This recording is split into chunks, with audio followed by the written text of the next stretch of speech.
guys tell me how the audio sounds? How does my speaking sound compared to the music?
Hi, Microchip.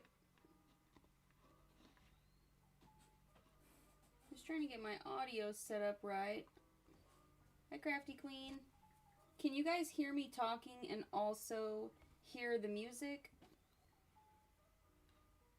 Because I've been working on trying to figure out how to get the feedback to stop, and I figured out how to not be able to hear myself on my computer, but now I can't tell if you guys can hear anything.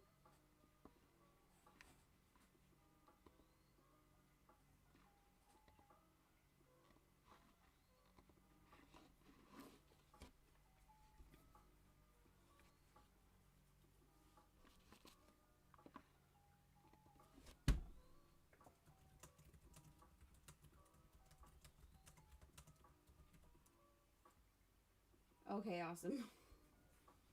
Okay. I'm going to stop worrying about that now because I've been worrying about that for like 20 minutes just trying to get this set up. Hi, Jean. Thanks for coming, guys. So I've got this fun little collage of pictures of this girl I found on Pinterest. And I'm going to try to do some of these expressions because I thought they looked really fun.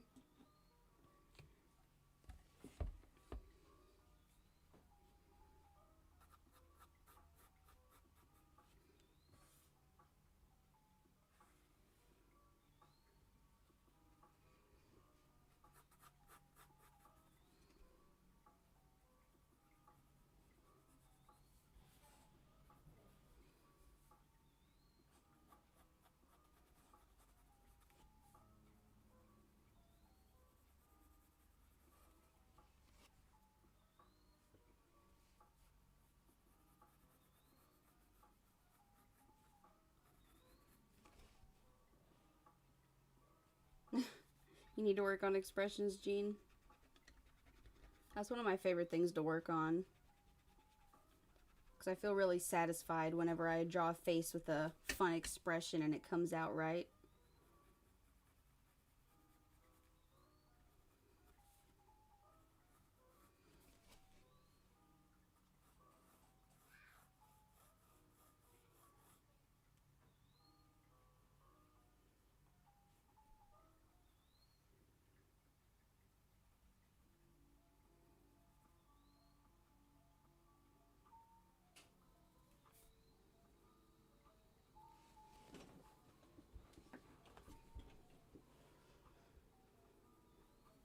What I really want to try to work on is getting my style more towards semi-realism.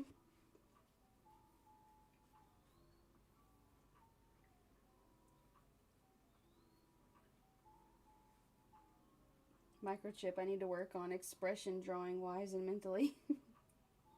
I really want my style to be more semi-realistic, so somewhat cartoonish, but not too cartoonish. Still have, you know, realistic proportions and shading. So I think for this, I'm not going to try to draw the girl exactly from the reference photo. I'm just going to try to draw, you know, a semi-realistic, somewhat cartoonish person making this expression. Hopefully I succeed in that.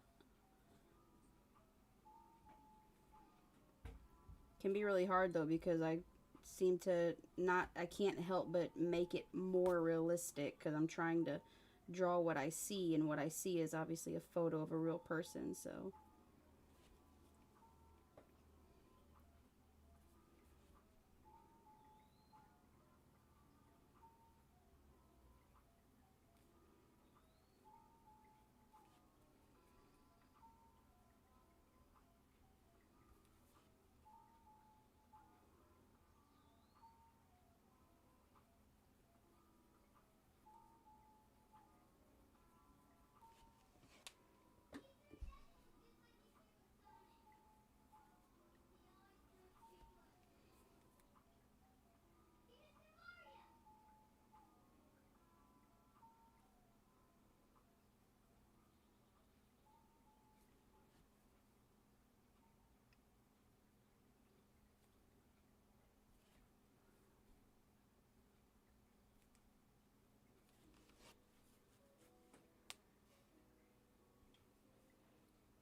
I was gonna try to zoom it in, but it wasn't wanting to work. Let me try again.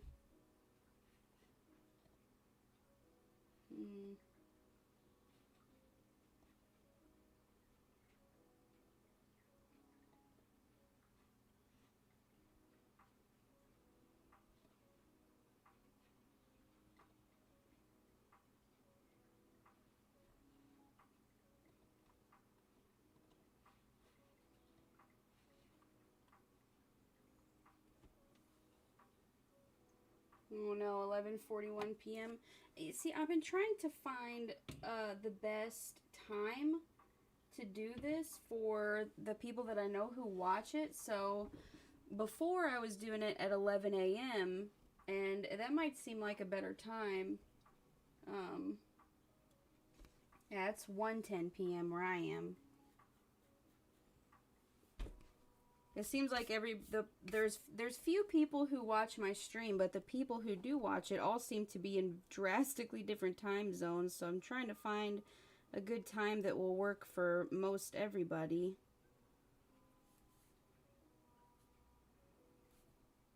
But I might switch the times around. I don't think it's not necessary for me to stream at the exact same time every time.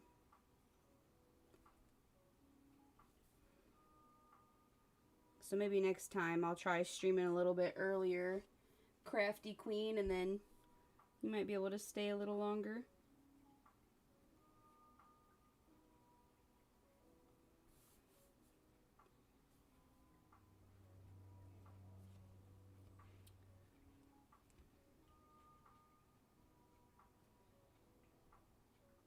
I'm going to figure out the placements of these pupils.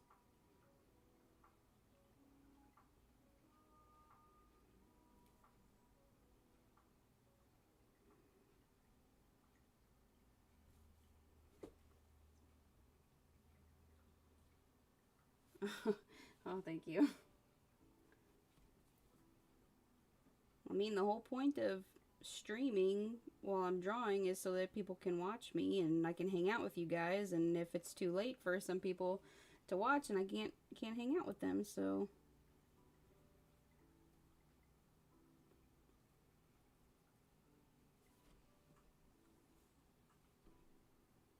it's important that everybody's included.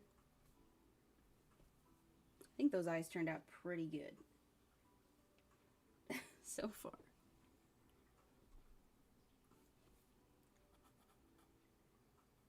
A big part of this expression is this girl has her hands on her face.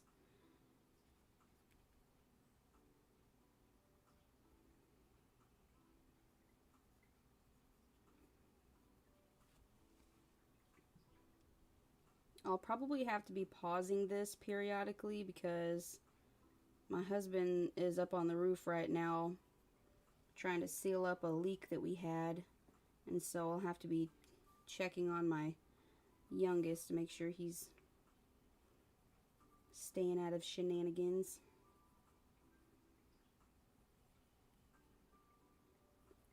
Could set up the sprinkler in the yard for him and he'd be playing out there for hours.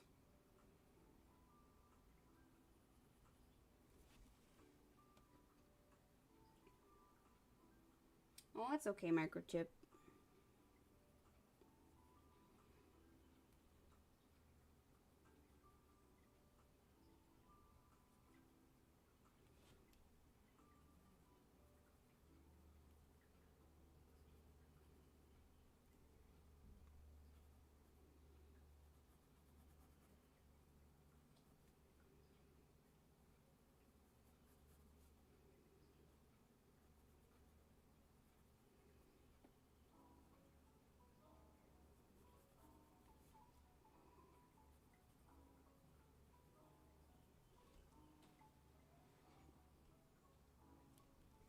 Yeah, this is a Prismacolor Coal Erase.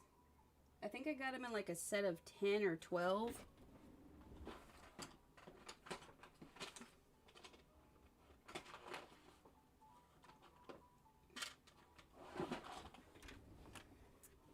Yeah, this set came with purple, green, brown, yellow, a light blue and a dark blue, Tuscan red, which is like a reddish brown, light green, black, and vermilion. So vermilion's more like a orangey red, and then carmine red is more like a pinkish red. That's the one. This is the one I prefer to draw with. I actually just got this. It's Pilot Color Eno. It's a mechanical pencil. It's 0.7 millimeters, but it's got red lead, red graphite, and I'll probably use that for more of the details because it has a finer point. Even this Prismacolor, when I sharpen it to a really fine point, it's still hard to get like super fine details. So yeah.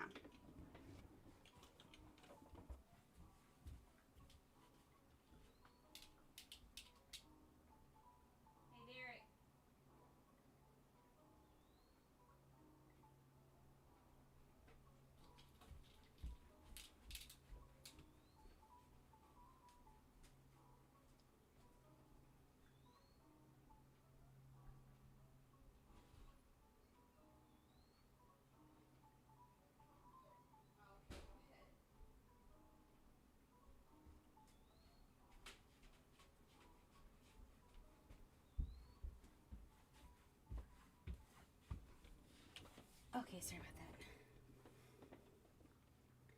Your favorite is red and purple for sketching? Yeah, actually, what I like to do with these pencils is use one color for the main sketch, and then use another color to kind of go along with it. So, like for this one, I did the main sketch with red, but then I did a lot of the shadows with the dark blue, and so, you know, it kind of made the red a little bit more of a purpley tone. Out of breath. But I think it made it look really nice as far as shadows. I still used red for a lot of the shadows, but then I went over the super dark parts, or where there would be super dark parts, with the blue pencil, and I think that made it look pretty cool. I think I also did that with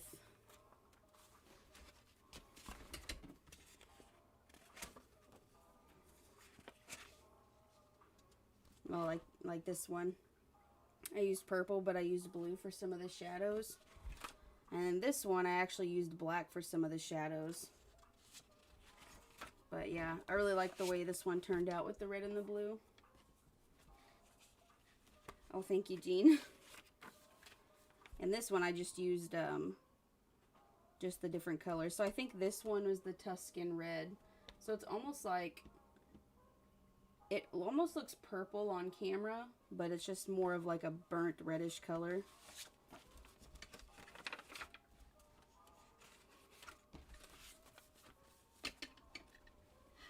I think I'm going to,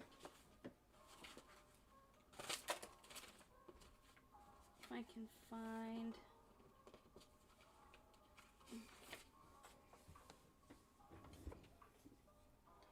I'm going to, I'm going to share the stream real quick.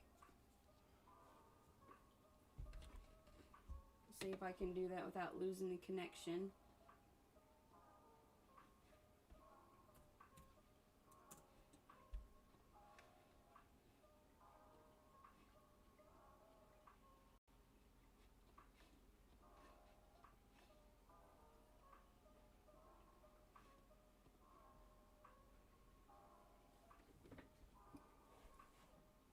Thank you. That's why I really like doing the sketching in the colored pencils. And something I forget is I like to do it on toned paper, because that mid-tone really helps.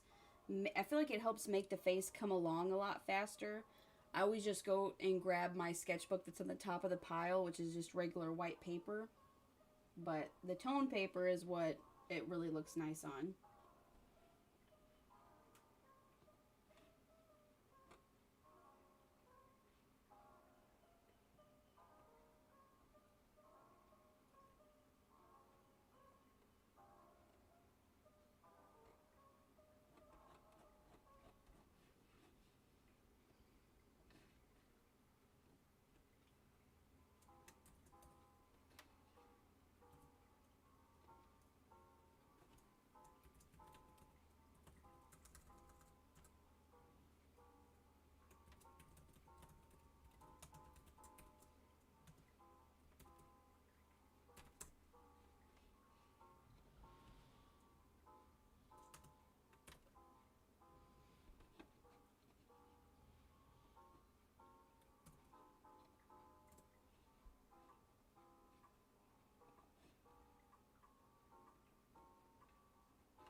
Give me just a minute. I'm trying to share the stream.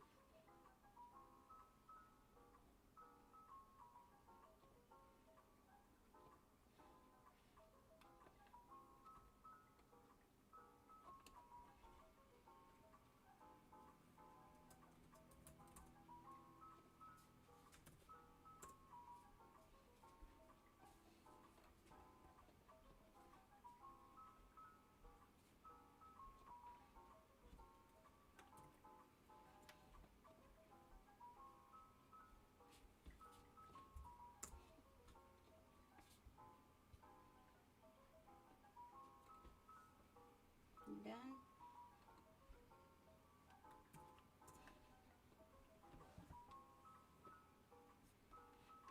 I think my stream might be lagging,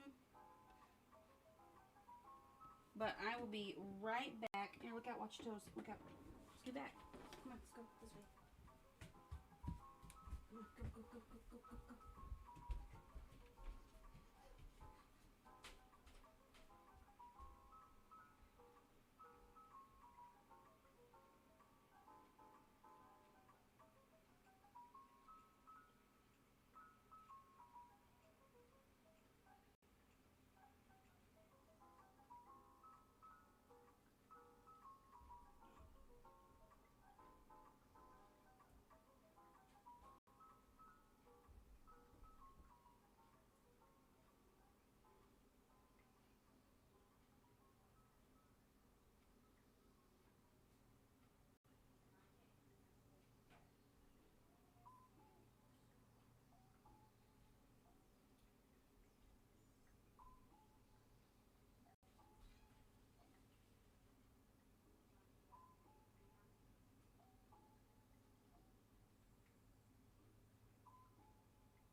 Okay, sorry about that.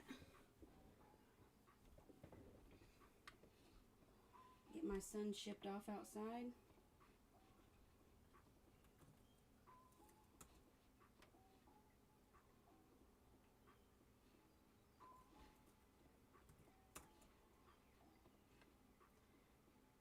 Trying to get this stream sent out.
Okay.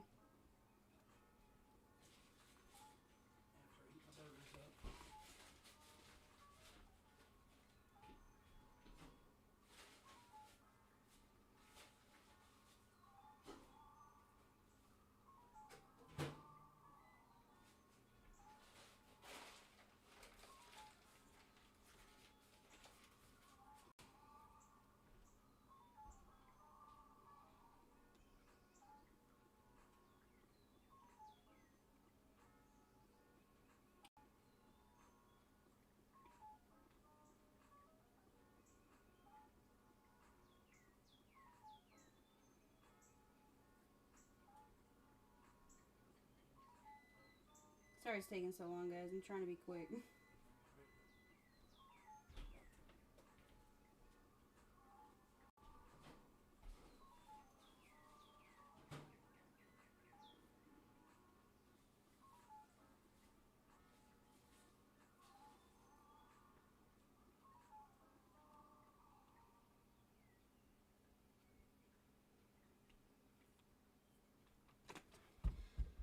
Oh my goodness, okay. Sorry about that.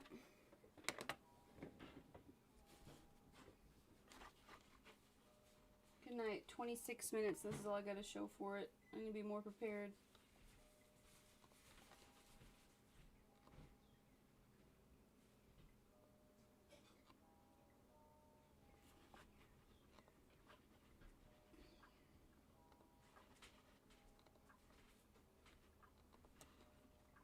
Oh, here we go. That's what I was looking for.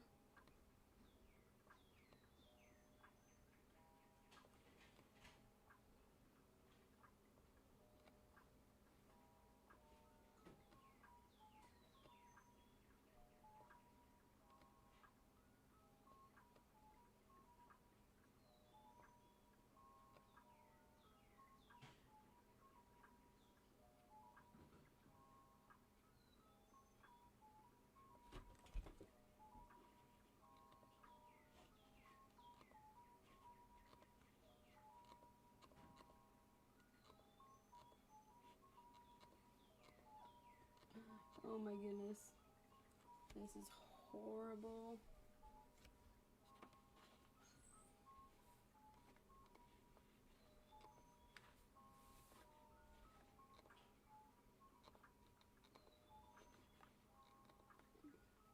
I pressed the properties button on this so many times.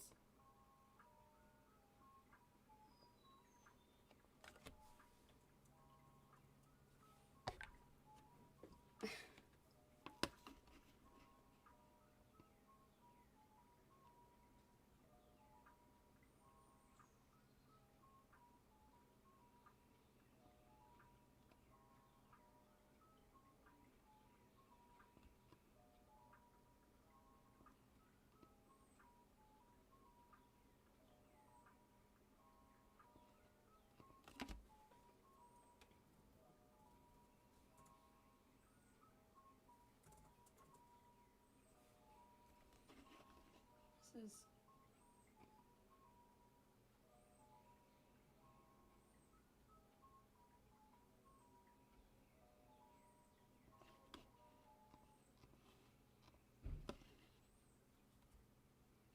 This still looks blurry. Oh my goodness, it's so annoying.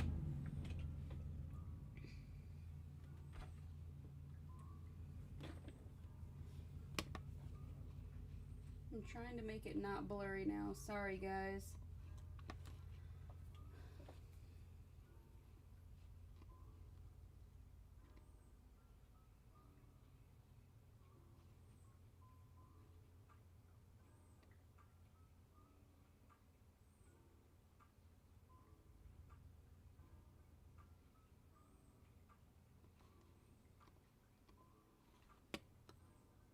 I think that's good.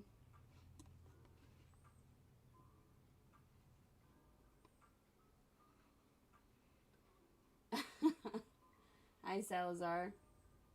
No, it's not my statue bit. No, I was trying to... First, I was trying to share the stream, and then I realized that I opened the same window like 30 times, and so I had to exit out of the same window. And then it was blurry, and I'm going to draw now, okay? I'm going to attempt to draw now. My goodness. That was ridiculous.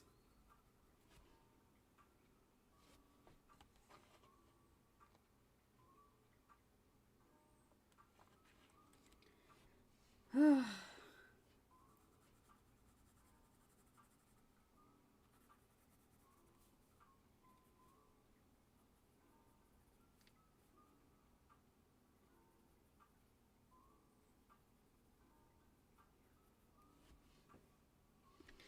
cannot believe how long that took.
This lady, I can't really tell what's going on with her hair.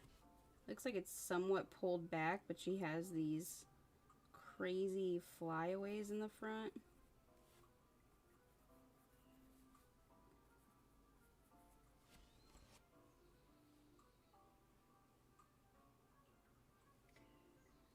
Live streaming can be a hassle to just start it, but it cuts out all the editing headaches. Oh, yes, I know. You have no idea how tempted I've been to, like, go back and edit my live streams just to make it you know, more enjoyable to watch, to cut out all the parts where I gotta get up and, you know, help my kids with something, or, you know, something goes wrong so I have to pause, and there's like, just like then, there was all that time where nothing was happening on screen, and I know nobody would sit through it and watch it, but I'm just like, I've got other videos that I've got to edit. I don't want to have to mess with this one.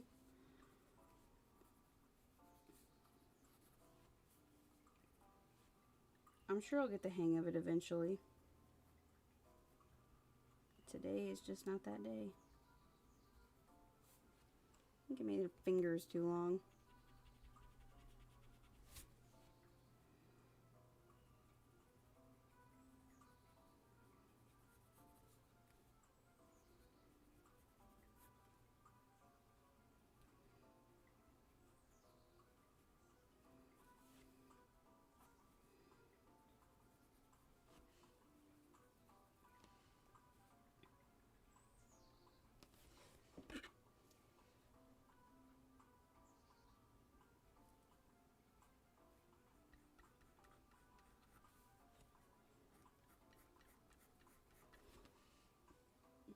Wow, so this pencil is even more of a pinkish red. So this Prismacolor Coal Erase is a carmine red, so it's like a pinkish red, like what you see on screen. But this Pilot, if you can see that on camera, if you can tell the difference. Well, here, do this one next to it. Look how pink that looks.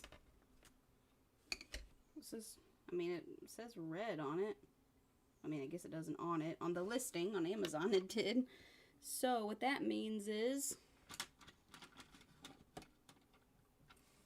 for my red sketches, my favorite thing to use is the dark blue for the darker parts to kind of help them pop out. I could go in with black, but I like the way the colors look together better. I've got so many black fine liners. I need to start using them more. I'm just not really a black line art kind of girl, you know what I mean?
Do the red and blue look better if you make a copy to ink over?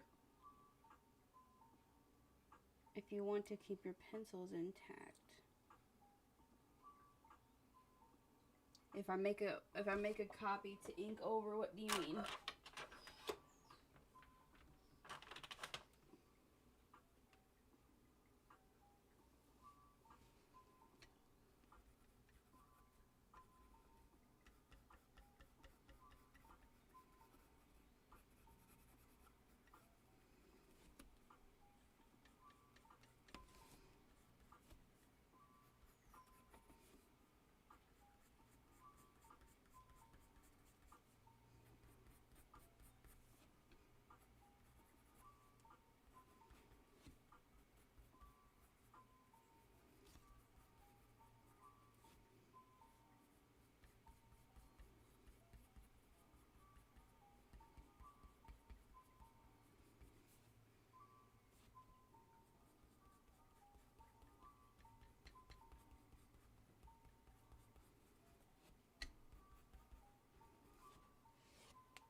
In comics, the initial sketch is usually in a light blue, so when you scan it or copy it, you can use it as a guide.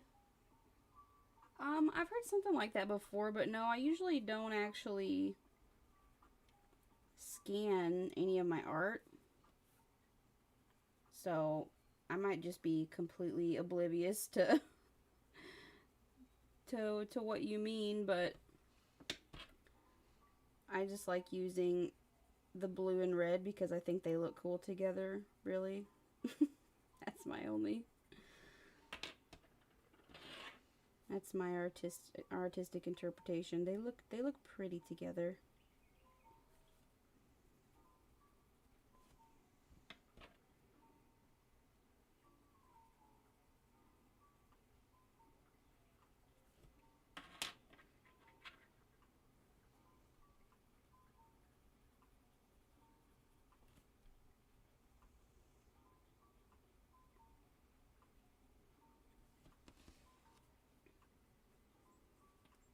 The thing is, like, this red will get darker the harder that I press, you know, just almost like any pencil would. But if I want to get a super dark shaded area, I kind of need to use a different color because the red, it just makes it kind of like a solid block of color. And so if I add blue to it, it can, you know, you layer them enough and it can give it kind of like a purplish tone. So like here on the hair, I'll put some blue down where it shows that it's curving more underneath something to kind of show more shadow. And then I can go over that section of blue with red again to kind of make it more of a darker purplish color, which I feel like helps give the illusion of the shadows.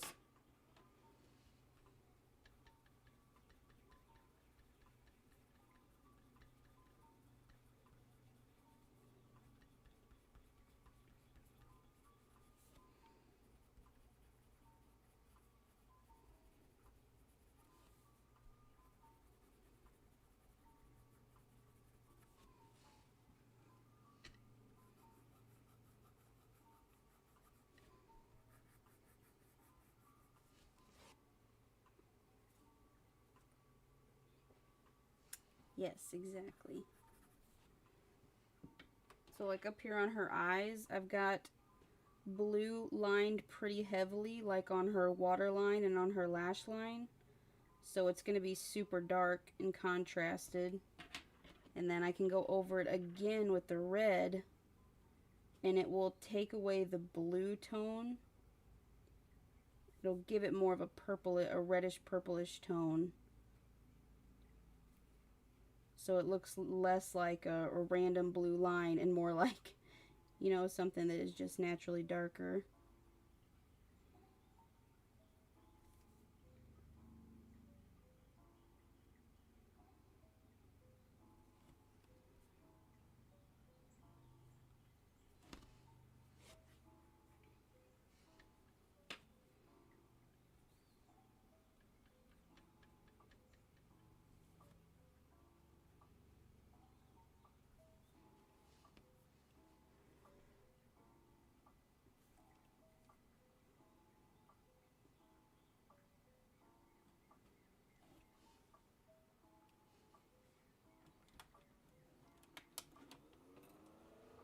Starting to get hot. I'm going to turn my fan on. Hope it's not too loud.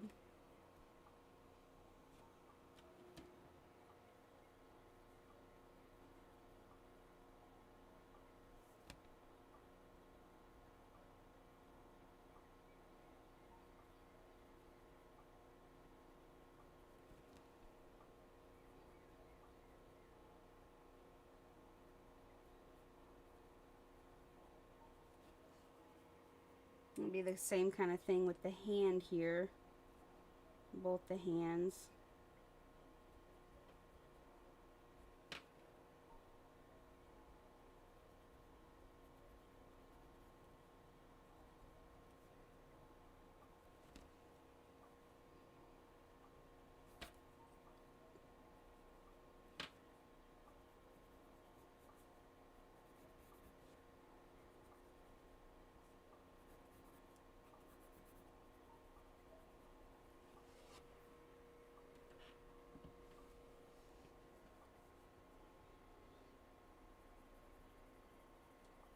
This shaded section is mainly on the backs of her hands.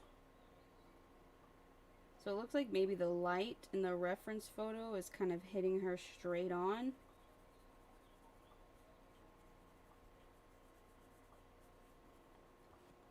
I'll start with this blue color.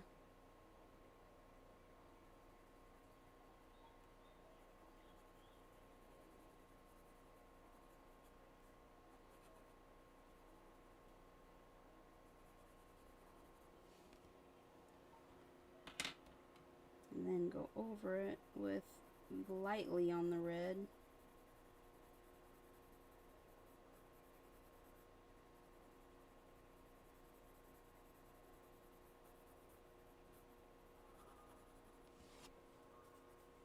Thank you.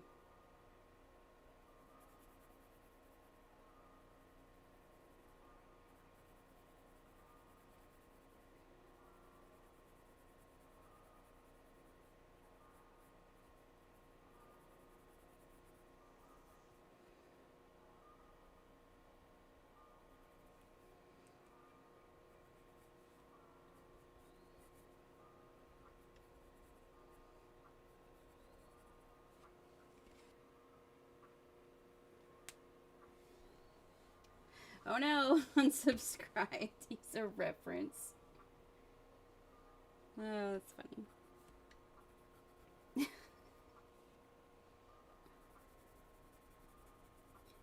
How do you think that guy painted the Mona Lisa?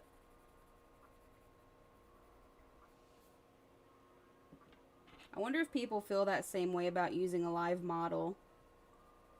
Because, I mean, that's what Mona Lisa was. If she was literally sitting there in the room while the guy was painting her, that's a reference. It's referencing something. You know, I find that actually quite funny when it's like a thing where people say if you use a reference, you're not actually an artist or you can't actually draw because you're using a reference. But, like, even if you're just thinking of something in your mind and you're drawing something from your brain, you're still referencing. Just because you're not looking at a physical image in front of you, if you're thinking of an image and you're picturing it in your head, that's still referencing. So, like, yeah, only draw from memory. That's right. Well, I guess I'm a fake artist then.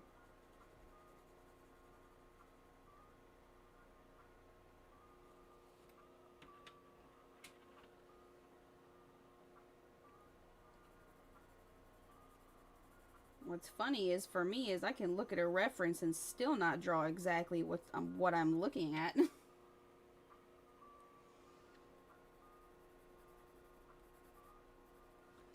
Like here's Salazar. I'll show you a perfect example.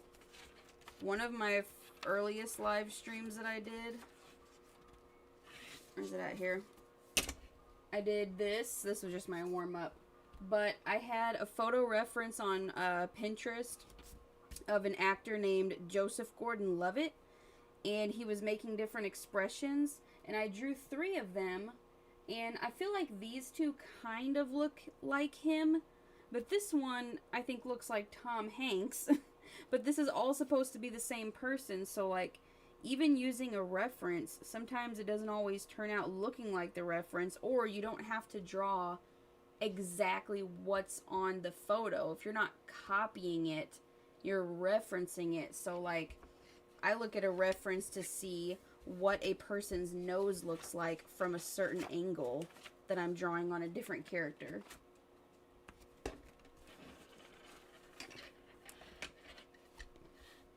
Yeah, I'd say even if you're thinking of something in your brain, you're still referencing it. You know, I feel like the only way to draw without a reference is just to start making marks on the paper without any kind of real intention on what's going to come of it.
feel like I did not make her mouth. I made her nose a little bit too low, and I think like her mouth is not quite big enough.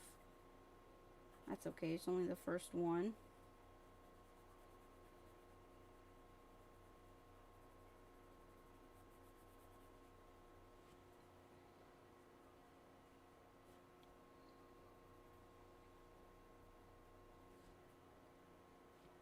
Like this part right here is a good example where I need to shade a pretty heavy shadow under the lip, but if I were to just try to use the red, it would make it look like her lip is much larger than it actually is, like it's just an extension. So that's where the blue comes in handy to kind of lightly go over it.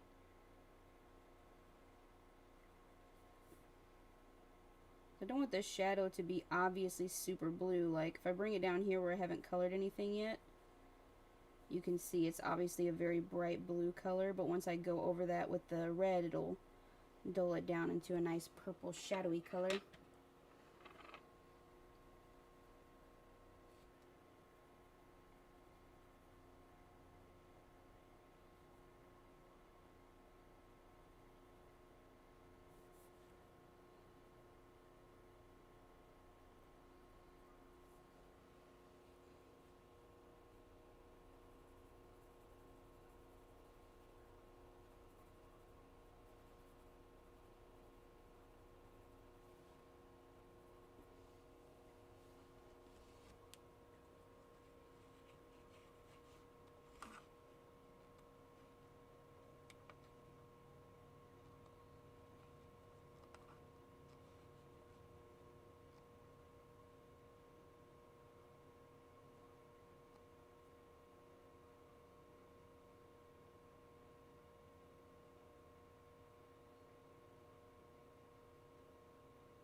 Yeah, I'm going to start putting a little bit more on her face as well, just once I get this first layer of base shadow down. It's really tempting to just shade in the whole face, but that's the point of, you know, it's the point of toned paper, is that it already has that mid-tone in there, so all you really have to do is fill in the deepest shadows and then I'm also going to add whites in for highlights, and that'll help it really pop too, but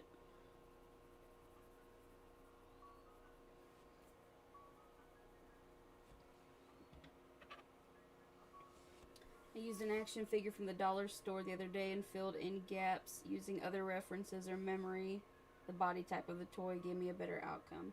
Yeah, I feel like when you have a good base to start with, it makes everything else much easier. I'm even gonna put some shadows right here, and because her hair is kind of pulled back, but it's got like these bits on the edges. I'll fix that. But to kind of help separate the hair from her face.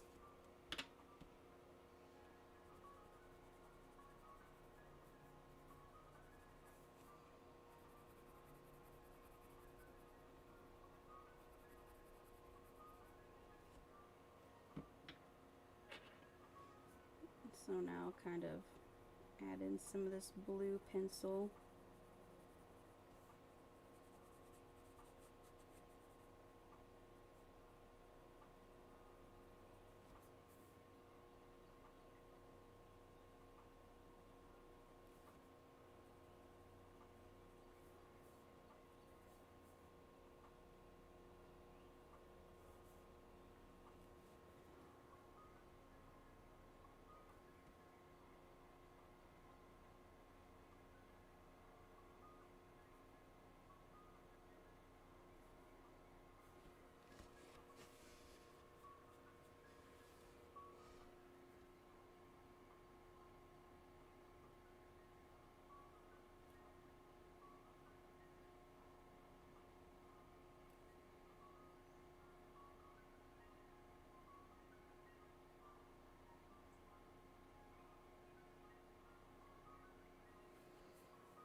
Give her an under eyelid here.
I just think the blue and red look really nice together.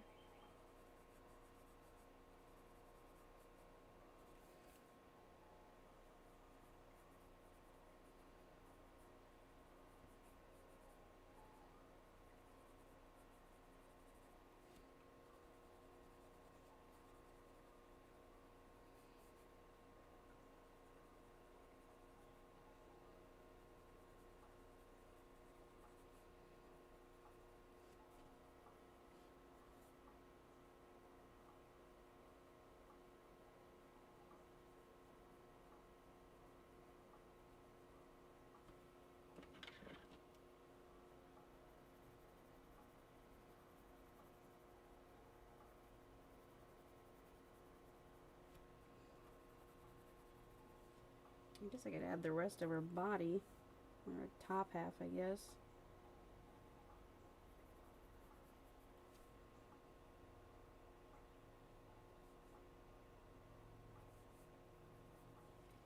Oops.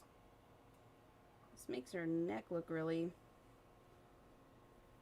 wide, but looks like she might have her hands, her head kind of down a little bit.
This is just some, like she's wearing a sleeveless shirt that has light colored cut off sleeves and then a black spot in the middle.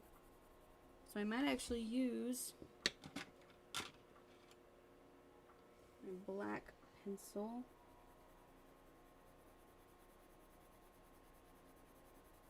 Just help deepen this part even more.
Okay, now I need, let's see,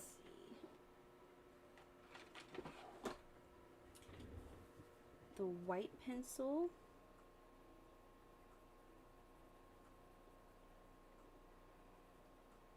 Kind of go over some areas to make them pop. And see if there's anywhere else I forgot to shade in.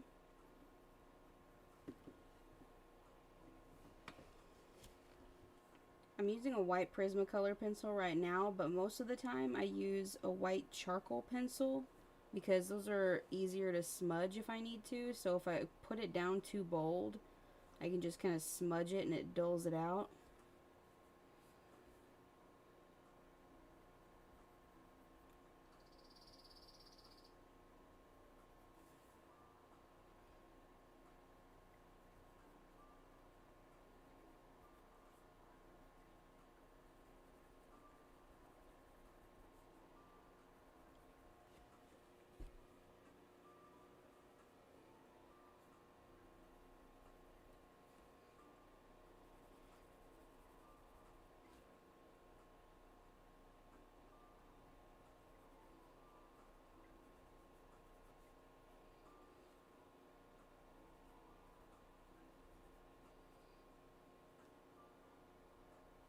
And I'll probably use my white Posca pen for highlights on parts that I've already colored over with the pencil, just because it's easier to lay down color like that.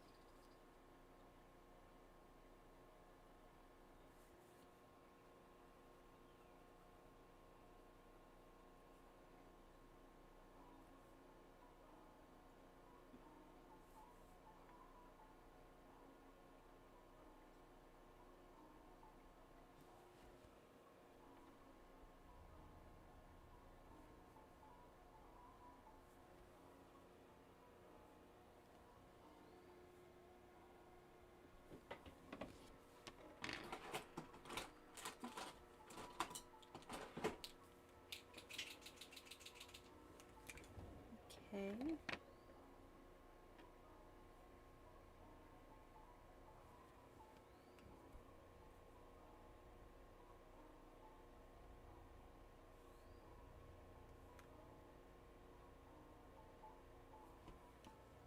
It already looks so much better. Okay, I think the last thing I forgot to do was her eyebrows. I like pretty bold eyebrows because I don't have them. But I just think they look nice on drawings.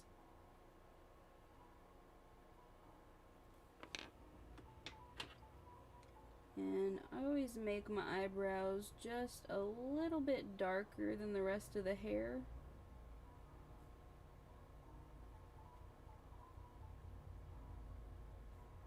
especially the underneath.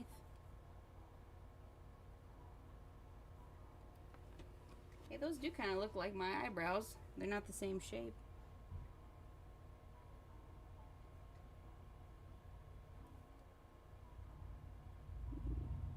Deepen up the shadows here around the edges of the eyes.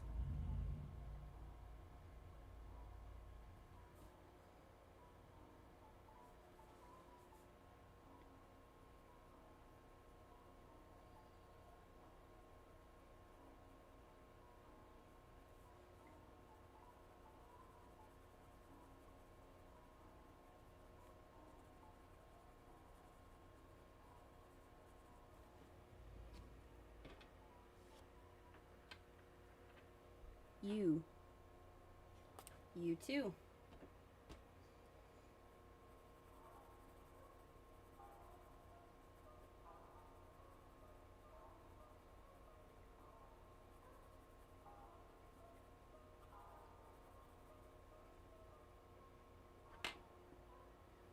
I mean, I'm a redhead, so I guess technically, no, my eyebrows are blonde. I meant the structure. The structure, not the color. Okay, I think I'm done with this lady. I mean, I guess not really because I'm still drawing her, but now I'm going to draw her again, but with a different face. Or same face, different expression.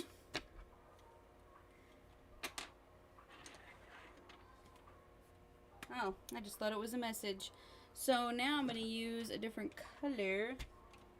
What color should I use?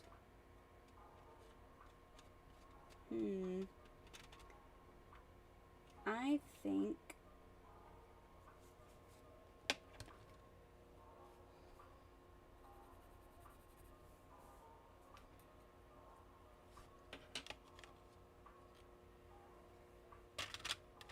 I would almost use yellow and purple because those look really nice together, but you wouldn't really be able to see the yellow.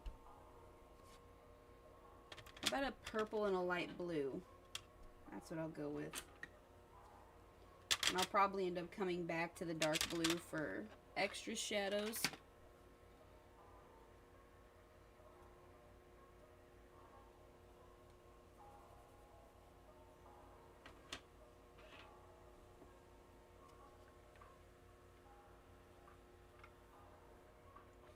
Oh, someone turned the sprinkler on outside. I better go see.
Okay. Alright. Little one has got his sprinkler set up and I can see him from my desk. Okay. Let's do another face. Let's do zoomed out just a little.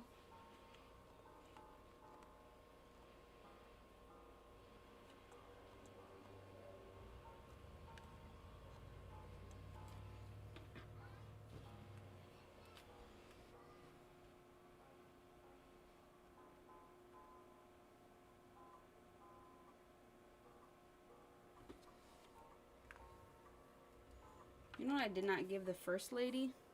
Did not give her any pupils.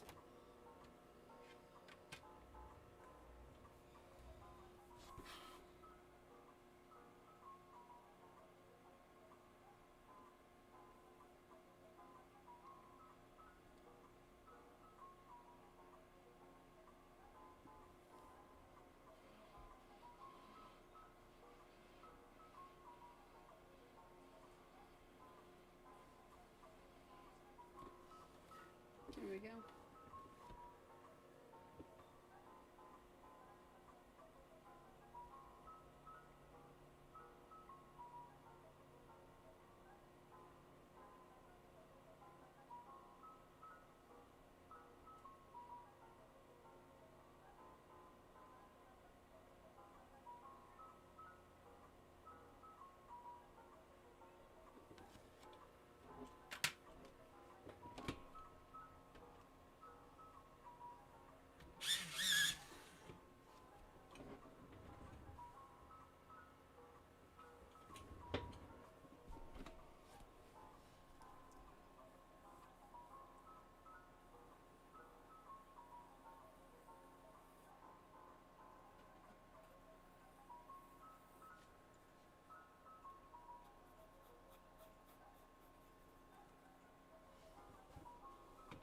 Okay, so it starts out a little light, so I can kind of get my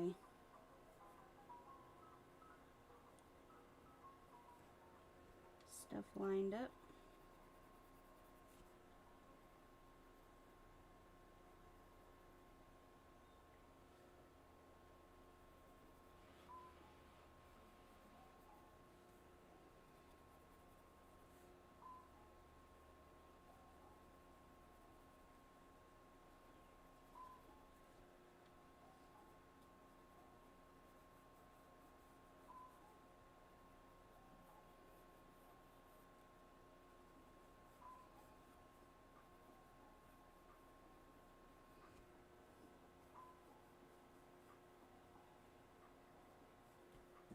I feel like I'm getting a little better at face shapes. Not a lot better, just a little better.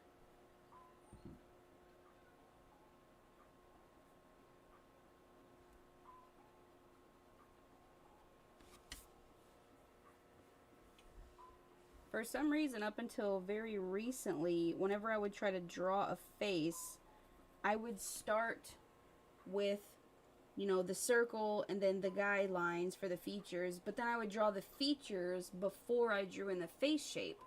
So if the features were off, which they always are, the face shape obviously is not going to work because the features need to be arranged to the proper coordinates, so to speak. But now that I've realized it's better to draw the shape of the head and the face and then put the features on it, the features come out a lot more quickly. Like, I feel like drawing this face, I didn't have to move any of the features. Like, I feel like I'm getting better in that sense where I get the face shape down first, and so the features end up, they're more likely to end up where they're supposed to be the first time without having to resituate them too much, which is a huge pain traditionally. I'm sure anybody could agree. I get so used to drawing digitally after a while that you ever pinch and zoom on your paper? You ever done that? Trying to zoom in? Or looking at the nose and thinking, oh, I just need to move it up just a little bit. But I can't do that unless I erase it and redraw it. There's no way to move it.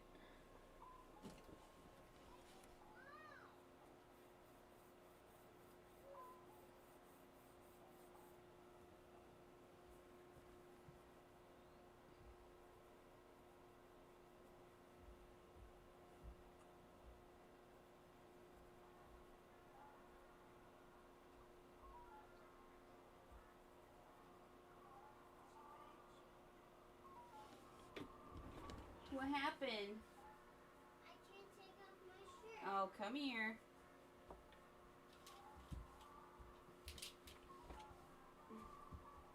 Time's up. Can I put some sunscreen on you? So that you don't get sunburned? Yeah, because of the sunshine, because it's getting on the spots on me. Yeah. Here, let's go on the porch and I'll spray you. Uh-oh, you're getting the trampoline all wet. Okay, ready? Here, come stand over here. Ready? You're this way.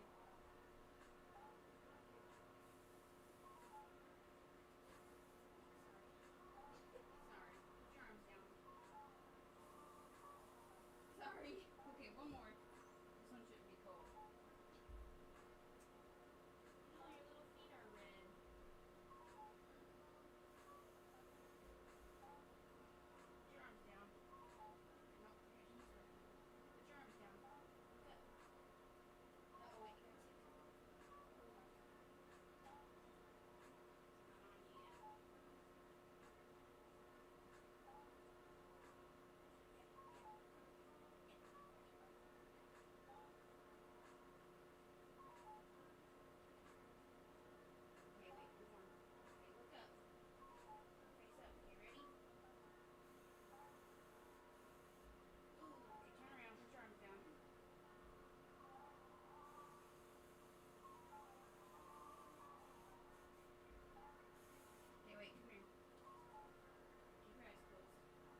Oh, hey, Celia. Sorry, I had to. My youngest son, Lincoln, he's outside playing in the sprinkler, and he refuses to wear any clothing while he's playing in the sprinkler. So thankfully, we live in a we live on family land with just family around us, and we're at the very back of the property, and we just have woods behind our house, and so there's nobody back there. So my son can run around in the backyard just completely naked running through the sprinkler because for some reason he refuses to wear clothes. So yeah. But now he's got his sunglasses on.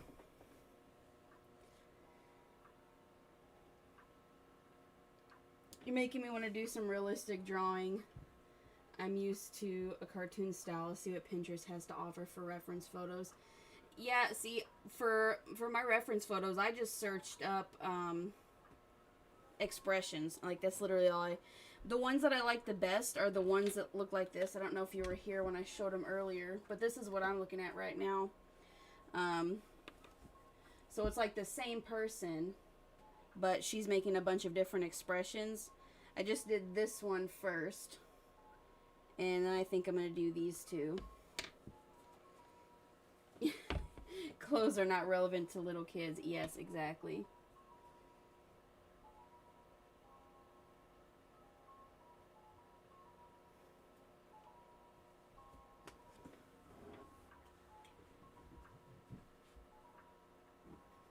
He's got a little plastic Paw Patrol pool out there that's catching the water from the sprinkler, so he's enjoying himself.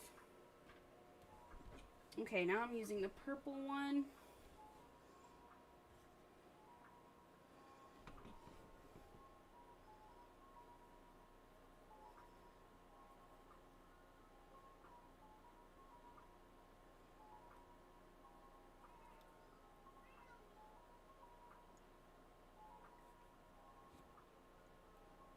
Still pretty much the same nose positioning here.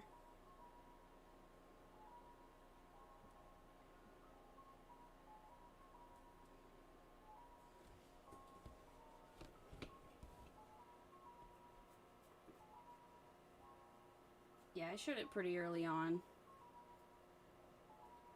I need to link it. I need to remember to do that. Well, thank you, Celia. Yeah, I used, I'm using Prismacolor Kohl Erase pencils.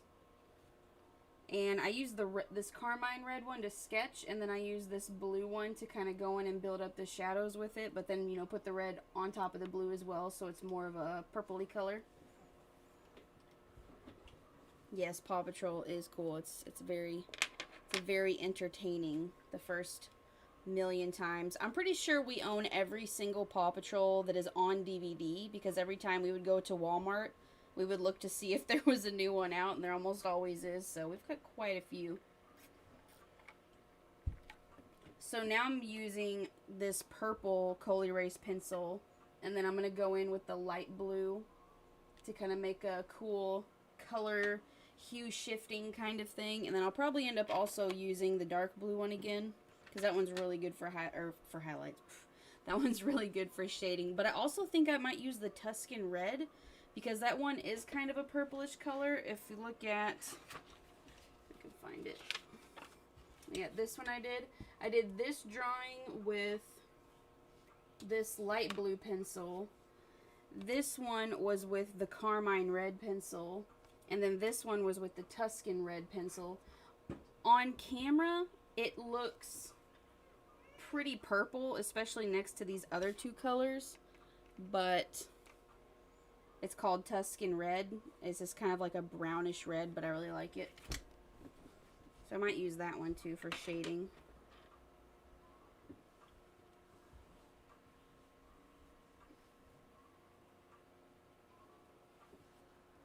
Okay.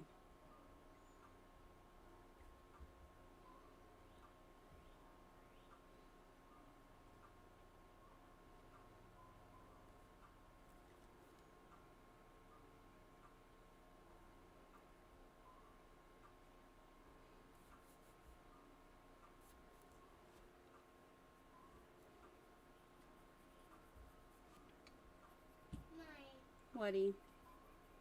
I'm gonna take my sunglasses off. Okay. You'll put them on the table, please. Thank you. Can you come here for a second? Can you come here for a second? I hurt my arm with this. Uh-oh, it hurt your arm. Let me see. Can I see? Oh, did you fall down? You turn around. Let me see something. Ew, you got dirt on your butt. Ew, you got dirt on your butt. You sitting in the dirty swimming pool? No. Okay, well, have fun. I may have some fun. Are you done playing outside? Used to do that with Dino Dan. The kids would end up scratching the DVDs though. Yeah, see, my oldest son is almost 8, so he's pretty responsible. We've trained him pretty well to be very careful whenever he's putting movies in or putting them away. But the youngest one is absolutely not allowed to touch the discs at all. Just to avoid that from happening. He can bring us the box. That's normally what he does. If he wants to watch something, he'll bring us the DVD case and we'll put it in for him.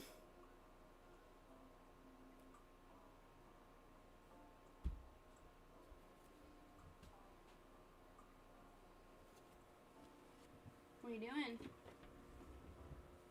You gonna put your clothes on? Are you done playing outside? Well, I gotta go turn the sprinkler off. Okay? Oh, wait, here. You wanna go get that towel off the porch swing so I can dry your legs off, please?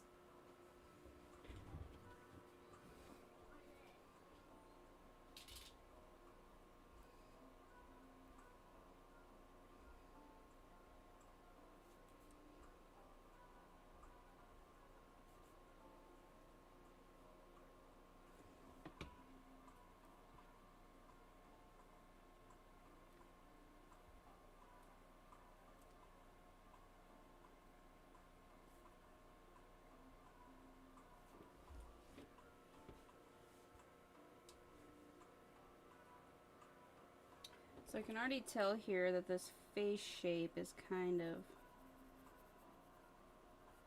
off kilter.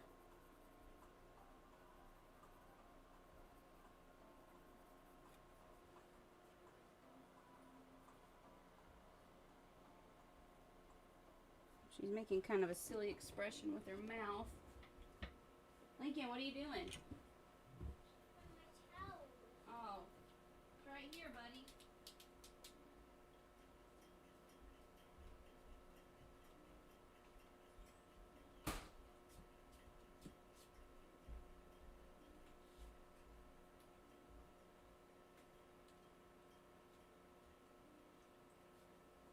Turn around. Get your legs. There you go. I look like something. Uh-oh, let me get it. There you go. Okay, here you go. You gonna go watch a movie in your bedroom? Go watch Angry Birds? Mm-hmm. What are you gonna do? I just want my cup. Okay, Celia. See you later. Now he needs a cup. I'll have to be right back, guys. See, sorry, this is why it's very hard to live stream when my husband is not watching the kids, and my husband always seems to have something to do, so I gotta go help my kid, and I will be right back.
Okay.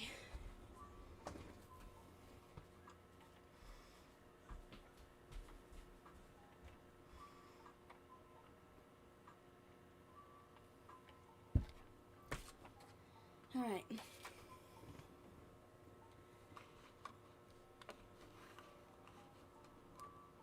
Wow.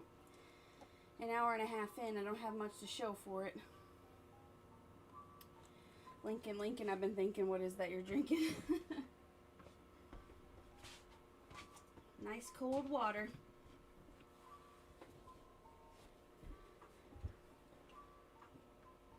Oh, my Lincoln just turned 4. My oldest son, Bentley, is about to turn 8. And yes, that means I have a Lincoln and a Bentley.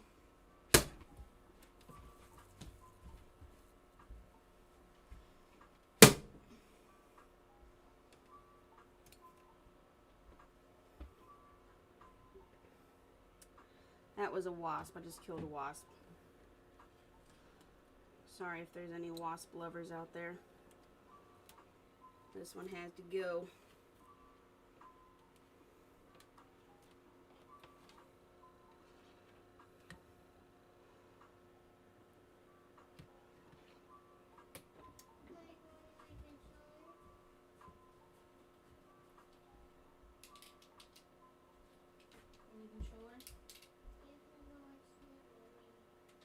Well, you can't watch a show. You can play a game, but you can't watch a show, okay? Because Mommy needs all the internet.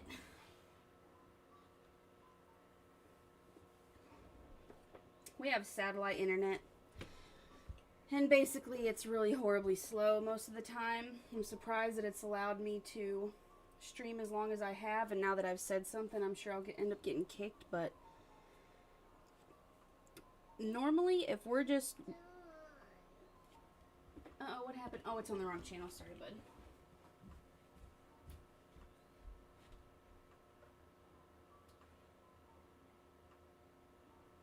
Yeah, you just didn't turn it on yet.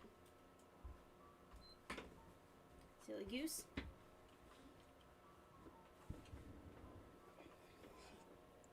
Yeah, but normally if I'm on my phone and I'm watching YouTube and my son is on his phone watching YouTube and then my youngest son is on the PlayStation watching YouTube, usually it's fine and it doesn't skip, which is great. But if I'm trying to live stream and anybody else's device is even connected to the Wi-Fi, absolutely not. It will not work.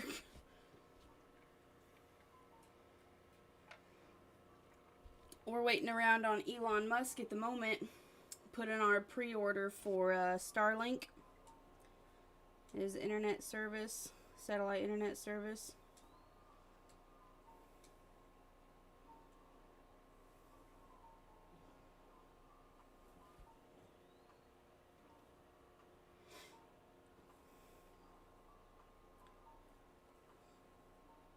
We had CenturyLink for the longest time in our old house. Sonic and the Hedgehog. Buddy, hey. You can't watch a show right now. You can't watch a show right now, okay? You gonna play a game or something?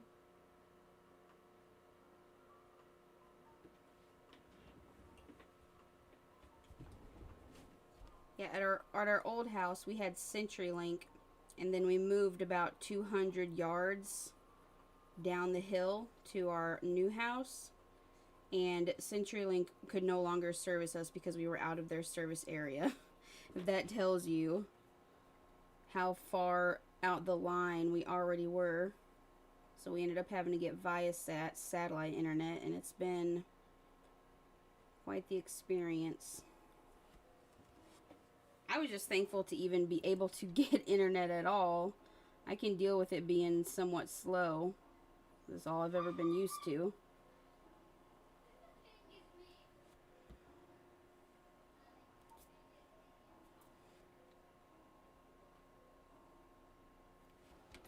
Whoops.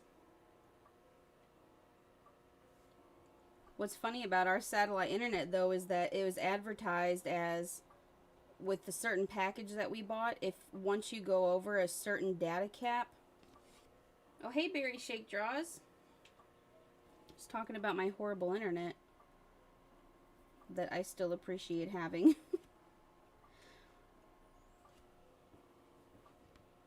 But it shows that, like, once we go over a certain amount of limit on our data, it'll slow us down to a certain speed. And even the slowest speed they provide was faster than what we had with CenturyLink.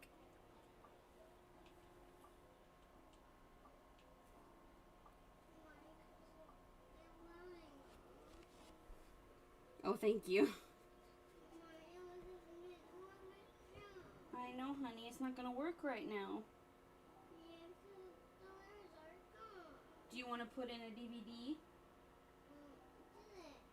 You want to? You want to put in a DVD? We'll pick a movie out of your drawer? Okay. Oops.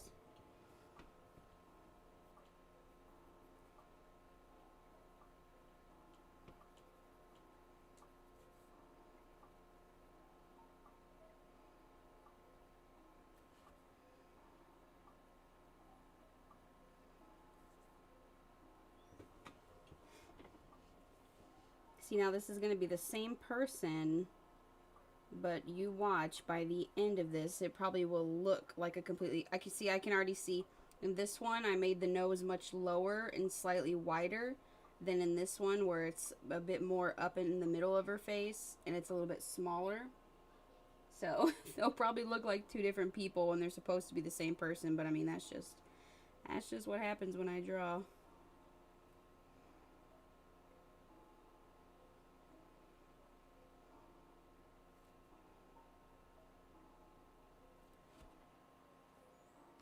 I probably could. I'm going to raise this nose up just a little bit.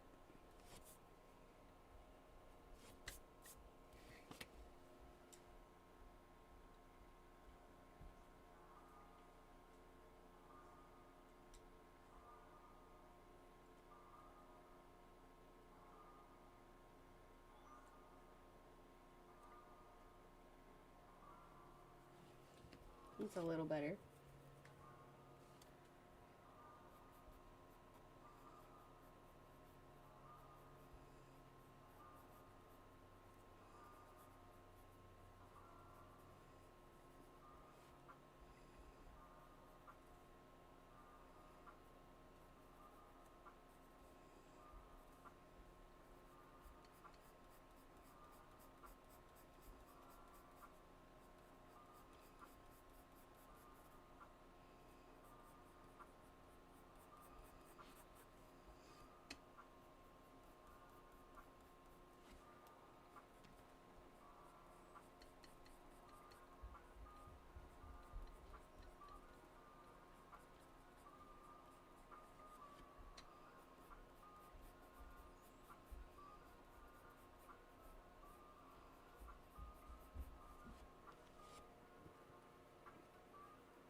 Oh, hey, Lemon's Creative Life. Hey, I'm so proud of you. You're nearly at 1K. I know I'm probably way younger than you, but I always have you in my mind. Oh, thank you. Yeah, I'm pretty close to 1K, but I've been around the same number for quite some time. I'm not really that worried about it. You know, like, I'll get there when I get there. It's not that big of a deal. I mean, it is a big deal in a sense, but it's not something I'm not stressing myself about it.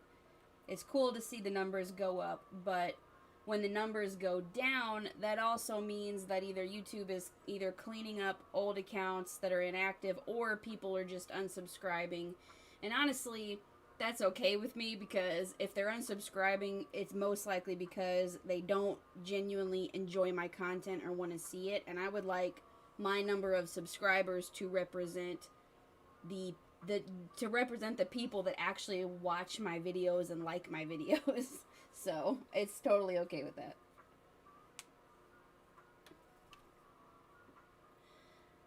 Is this the fruit part of the internet? Pineapples, berries, and lemons. Yes. This is the sweet side of the internet.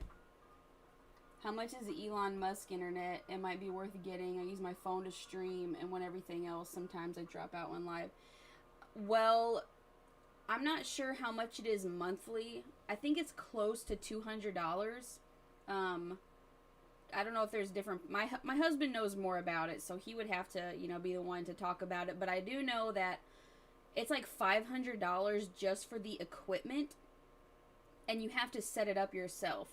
Like with Viasat, they sent a guy out to put up our dish themselves, but with CenturyLink, but with Elon Musk with Starlink, it's a $500 fee for the equipment.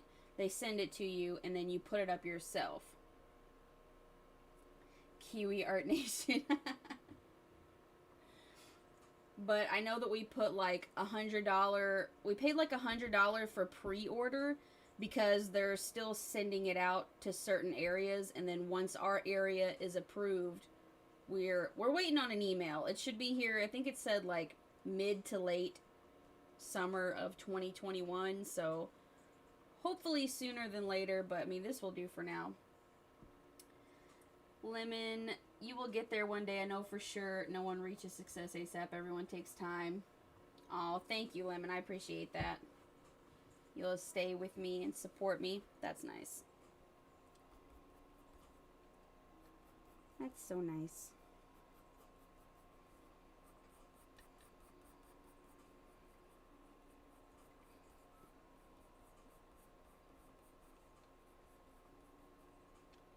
Yeah, see, I don't want to make it sound like it's not a big deal, because I know for some people it's like, you know, their dream, or it's something that they're counting on for financial income, you know, like monetary stabilization or whatever. But I can understand how it can be super stressful to not hit certain numbers. But for me, thankfully, this is not something I have to rely on for income. This is just something I started doing for fun, and something that I feel like has helped hold myself accountable as far as actually progressing in art.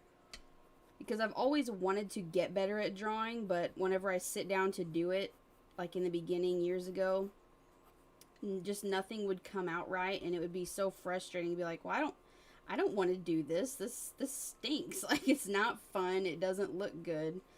But I think it was Bailey J who actually made me want to start my own channel, because I was watching her vlogs, and for some reason her vlogs made me want to start making art videos more than her actual art videos did, which I love also. But that's what I was like, you know, that sounds like fun, to make videos and show people your artwork. And you know, obviously I'm gonna feel somewhat pressured to make something really good, because other people are gonna be looking at it, and then in turn I'm probably actually get, you know, decent at art. So that was my somewhat flawed philosophy. I'm gonna deal with the hair later because it looks kind of crazy, but let's just move on to the face.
Oh, thank you.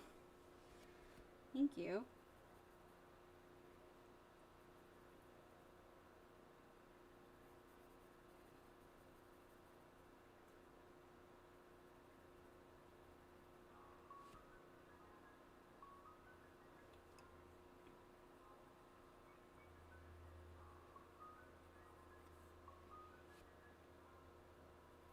I think what I'm really looking forward to about having 1,000 subscribers is having the community tab, because it just seems like a lot of fun to have and so much easier to like interact with my friends on YouTube.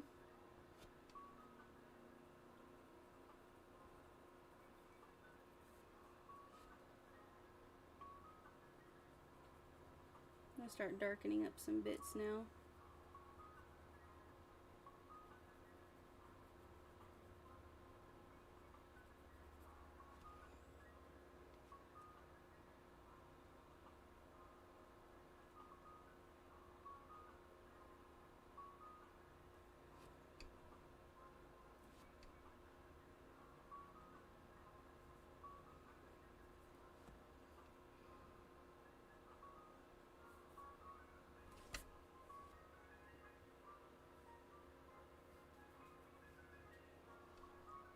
Oh, thank you, yeah.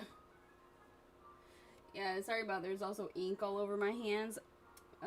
We buy refillable printing, like ink cartridges. Like, we buy, I cannot speak for some reason. We buy ink to refill our cartridges in our printer instead of paying $30 for a cartridge every single time. And so I just refilled it myself, but I got ink all over my hands.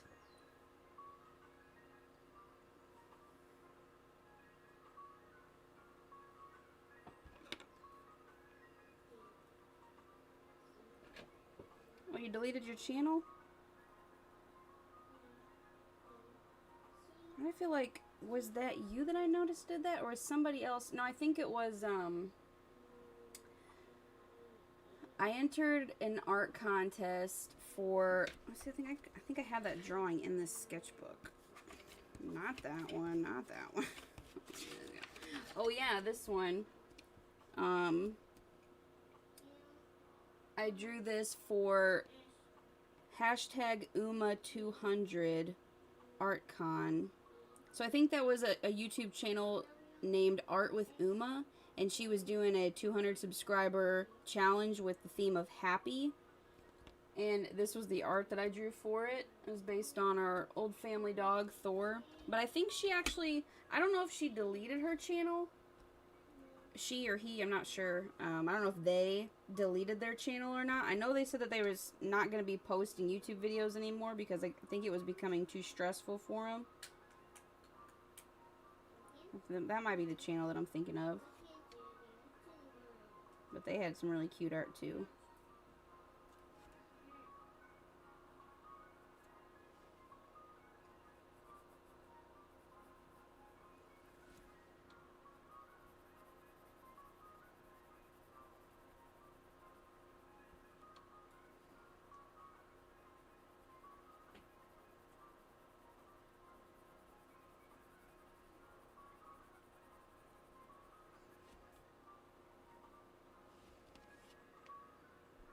Buy little cartridges that come out to $50 per pack. Yeah, we got, let me see if I can get,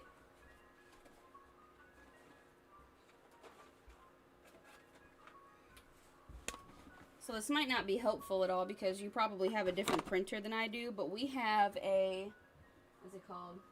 An HP Envy. It was like a $40 printer that's got a scanner on top. And then this is what I got for it. LD ink cartridge refill kit. And I got a set that came with black. So it's literally just this. It's very inky and messy in here. So it's like this little thing. And it came with two of these. There's this one that's almost empty, but I've only used it like, I've used it maybe like 3 times, but it refills it and then it lasts for a really long time. And then it came with a second one, and there's like a needle. I guess I should probably put the lid on this. There's this needle that you attach to this, and then you just squish the ink into the cartridge. And then this other kit came with the blue, yellow, and magenta. And it's very messy if you don't know what you're doing, which I do not.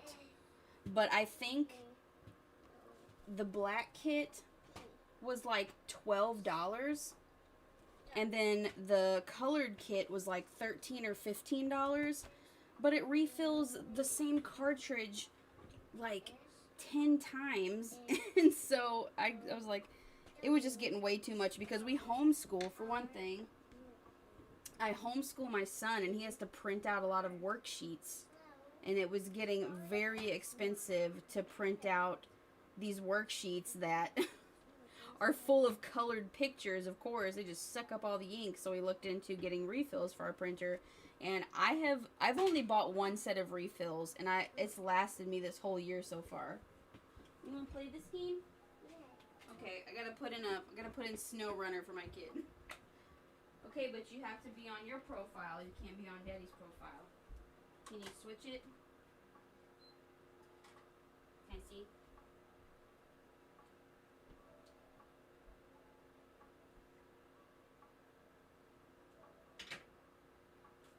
Golf was what was in there. There you go. Whoop. See?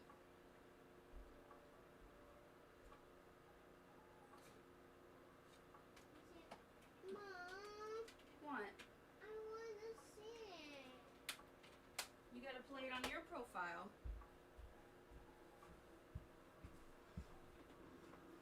Okay, there we go. If you're a klutz like me, then yeah, you can expect it all over your hands. Like I said, I've only used it like 2 or 3 times so far, and so I don't really think I have had the time to get the hang of it, so to speak. But I'm sure eventually I will. Yeah, I say if you print a lot of stuff, it's definitely a good idea to look into some refills. And I didn't even have to buy a special cartridge to refill. Like the regular ones that I buy for my printer, I can just refill those. What's the matter, honey? Because I can't see it. What do you want to see? I just want to see the DVD. It's not a DVD though, honey. It's a game. Oh, come here. What's that? You got something on your head. Oh, it's just dirt. Do you want a popsicle? Mm-hmm. Okay. I gotta get a popsicle. I'll be right back.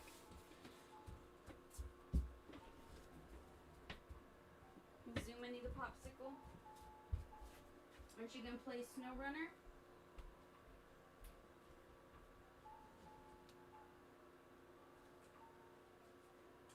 He's only going to eat it. Because Zuma's got shit on his mouth. Oh no.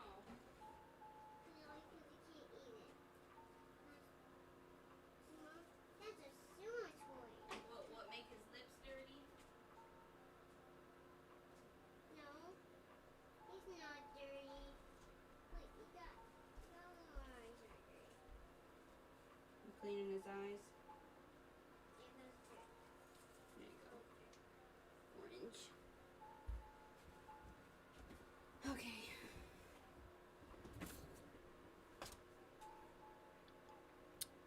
So I was gonna go in with this blue one now.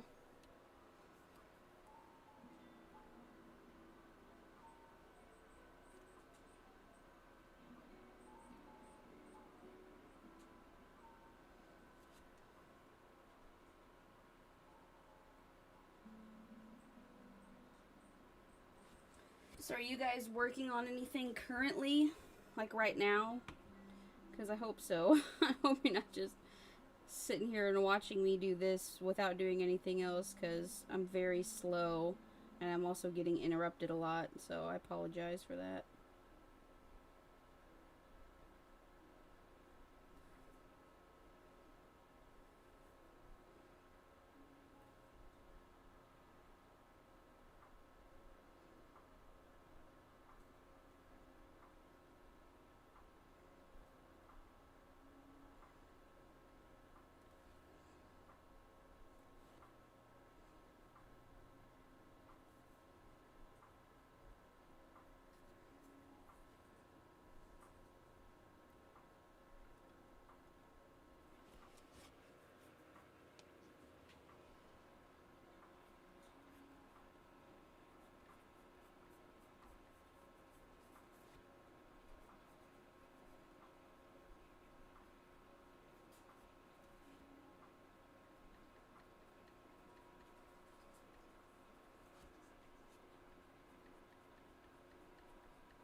cutting and pasting some panels on a mini comic I printed.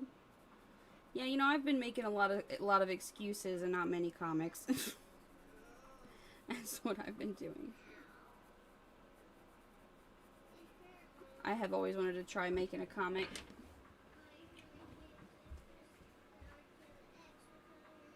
Oh, honey, let me see. Can I kiss it? Is it better?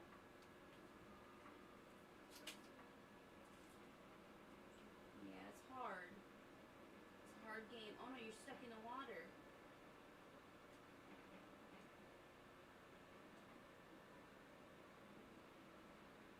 You gotta release your handbrake.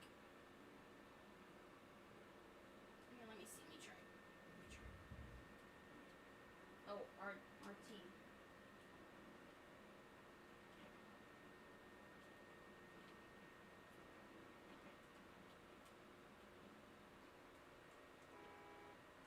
Oops.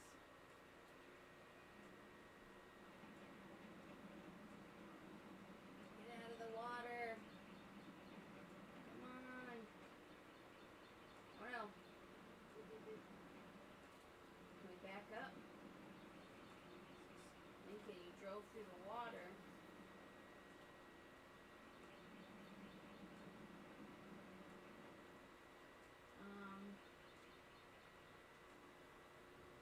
We're gonna retry that, okay? You got stuck in the water. Here, try again. Don't drive in the water this time. Oh my goodness. I'm never gonna finish this.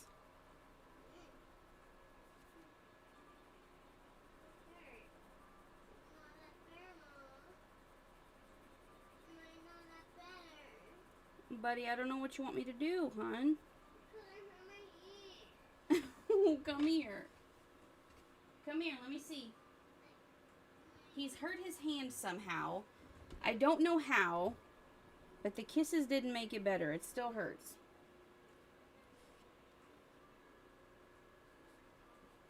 Mini comic is a fun way to make something quick and at home. One sheet of paper and a pen is all you need. To make copies, you can scan and print it.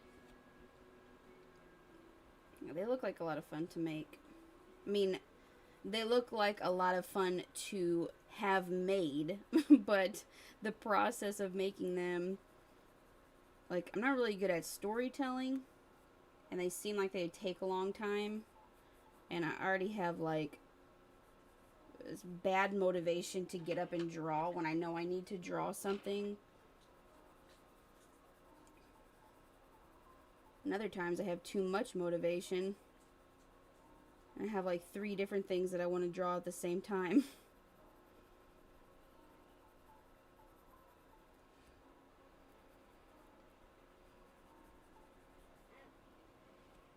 This hairstyle looks crazy. I'm pretty sure, like I said before, I'm pretty sure her hair is tied behind her head.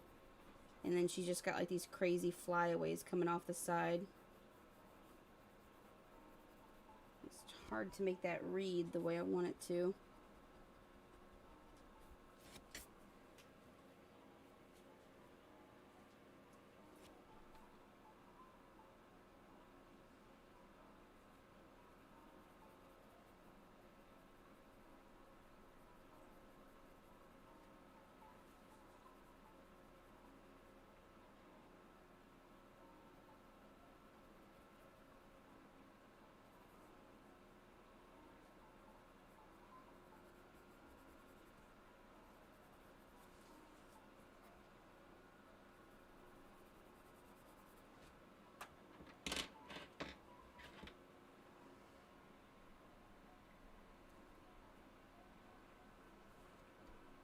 Hey, Slothy boy. Welcome.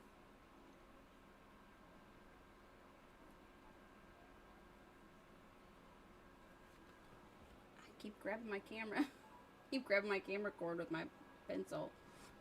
Stay. Oh, you're welcome. Thank you for suggesting it.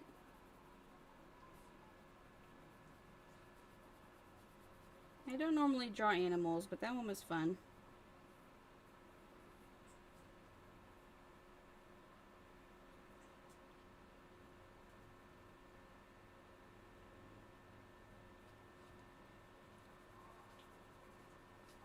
to try to do some more animal drawings, maybe some more scenic artwork, because I've really been wanting to do some landscapes or maybe like some water paintings, because Mira Byler's been posting some really awesome like water paintings on canvas with acrylic, and I think I want to try to get into, I've been wanting to get into acrylic, and I think landscapes and water paintings would be really good to get into with that. Yes, these are Kohl erase pencils. I'm using purple and blue right now.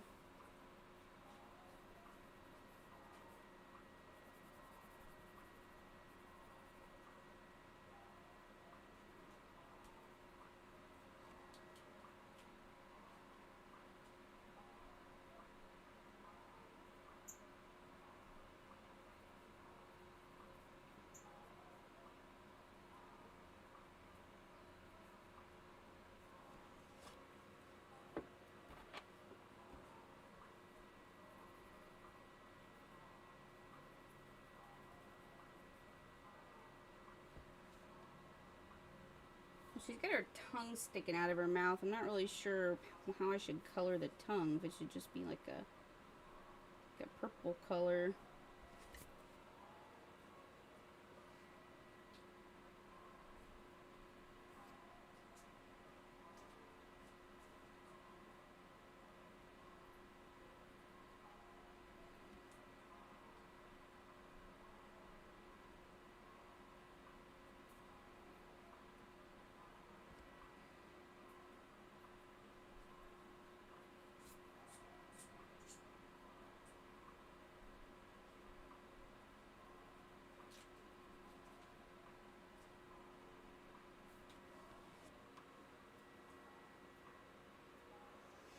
It take a couple months or a couple of days, but it's what I like to do, so it might be easier for me. Made one for kids on the armor of God and gave out 60 copies. Oh, that's cool. Yeah, I definitely agree. If it's something that you're really into, it's a lot easier to motivate yourself to want to do it. My problem is, especially with new things, not even just necessarily completely new, but like even just starting a new project, I get so intimidated by the idea of it not turning out exactly as I like that I end up putting it off for so long that by the time I'm like, okay, I need to get this done. So I start doing it and it turns out, you know, kind of decent. Like I don't hate it. And then I'm like, huh, I should have started this earlier.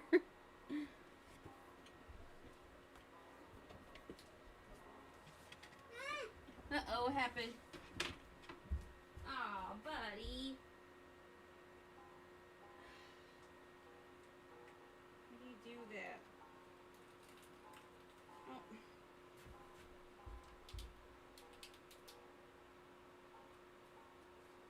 Here, come out here and eat it.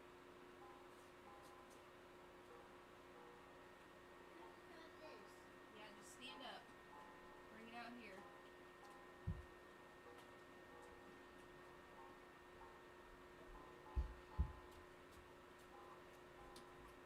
Can you just sit on the porch when you eat it? Use this chair to eat it. Just don't squeeze it too hard. That's why it pops out. You do that every time. I had a popsicle accident. So now I have another couple of pillows to wash with popsicle all over it.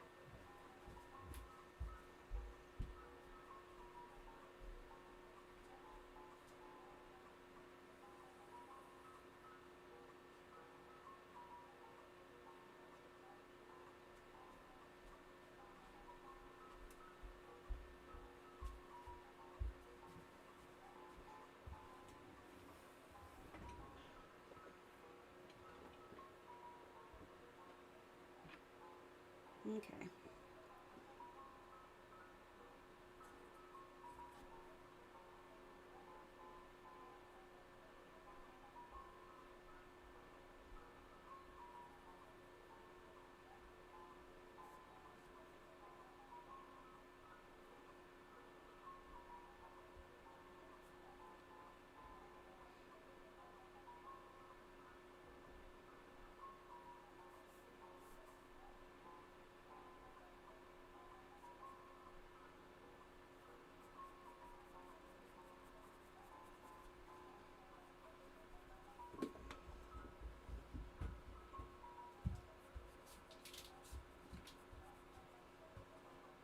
Not right now, Lincoln.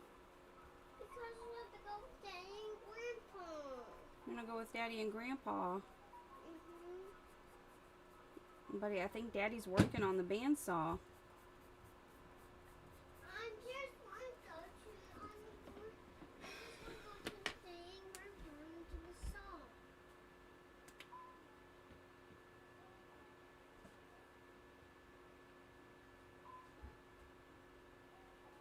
Oh, yeah. Buddy, you can't right now. You can't right now because Daddy's working on the bandsaw. He can't watch you. I dropped it. Can't you just play your game or go watch a movie for a few minutes? Please? I pressed the button in the car. Yeah. Well, you drove in the water, Lincoln. That's why you're stuck. I told you don't drive in the water. Can you play something else?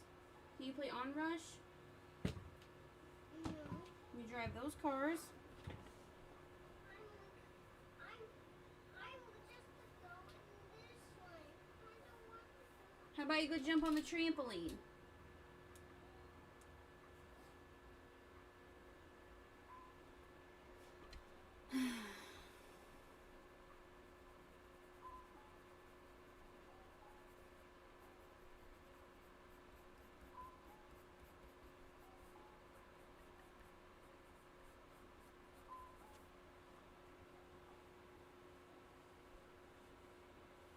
Do a page for 30 days. Yeah, that's true. I don't even draw every day. I hate to say, like, I don't even draw. I get to sometimes to a point where I only draw once a week if I have time. Other times I just feel like I just really don't feel like drawing, so I don't. Which is probably why my progress is so slow going, but that's just what happens.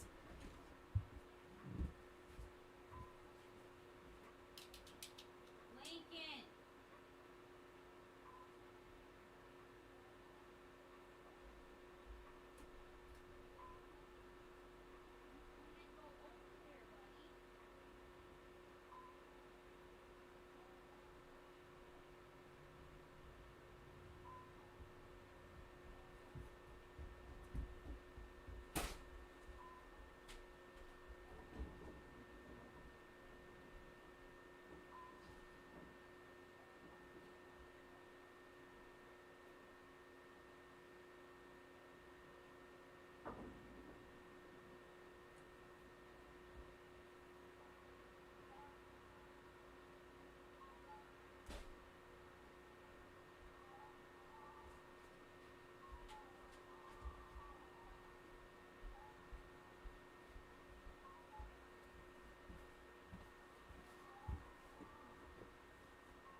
I was only planning on going for 2 hours, but it just shows like how little I've gotten done here because of all the interruptions.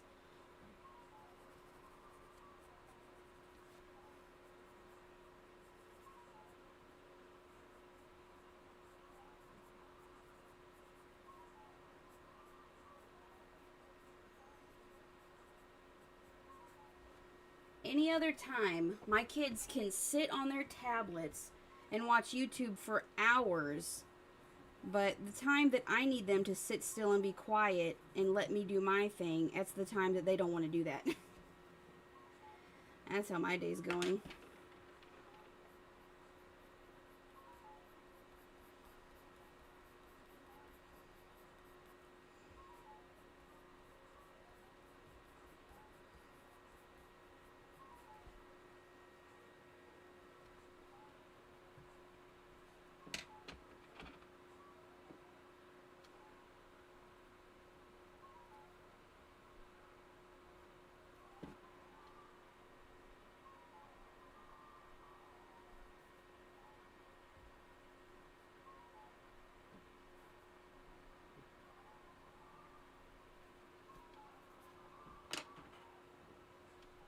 Yeah, he can make a comic. Link can do anything. Sit still.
Mom, What? is this the big computer or a small one? Small one?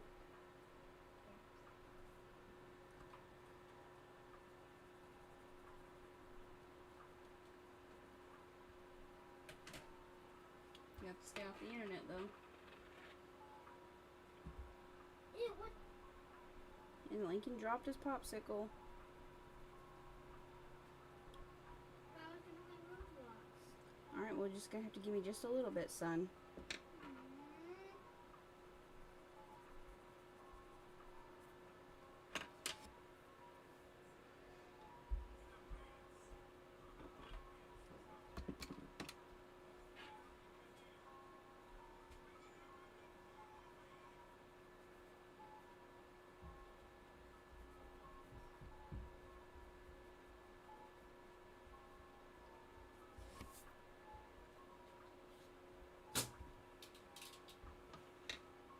What are you doing?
Oh, hi, Art by Callie.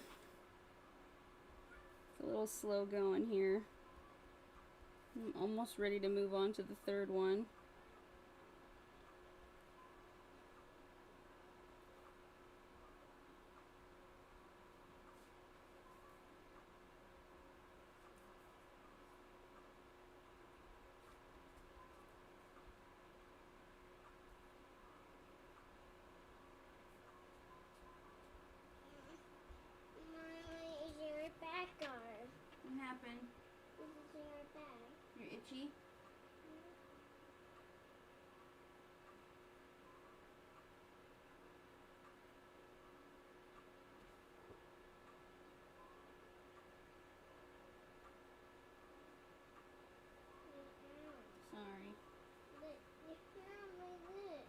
buddy. You have a sunburn. You have a sunburn. Yeah, you're red. You got sunburn. I want to see my mirror. Go to the bathroom. Go look up in the mirror. Look at your shoulders. Oh my goodness.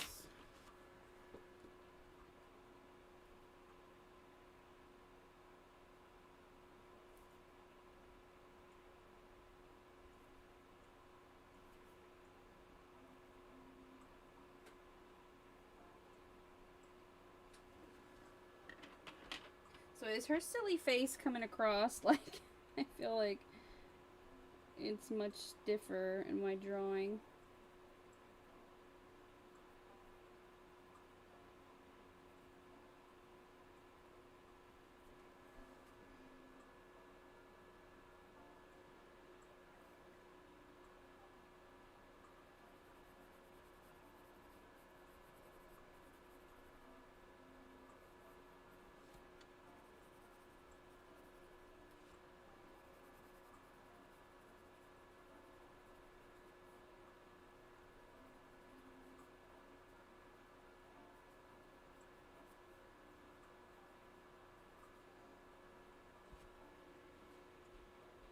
Okay, thank you.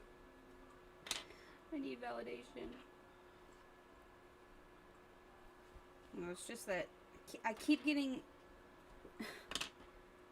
interrupted by my children, which is to be expected because I don't have anybody to help me watch them right now.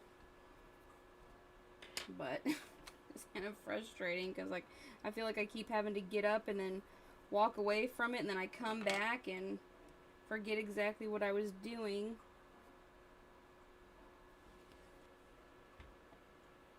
Where's my... There we go. That's probably not too relatable, but...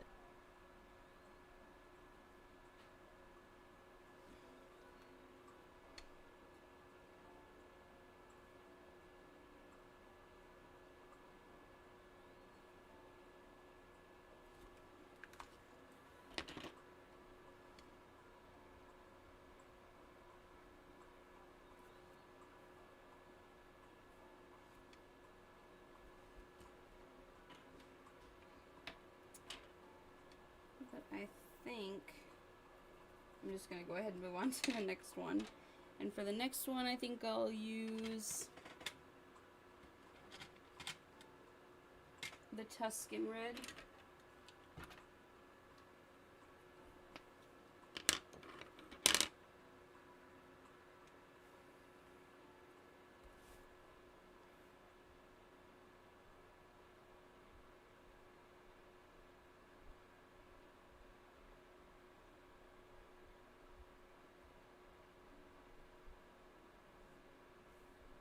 Okay.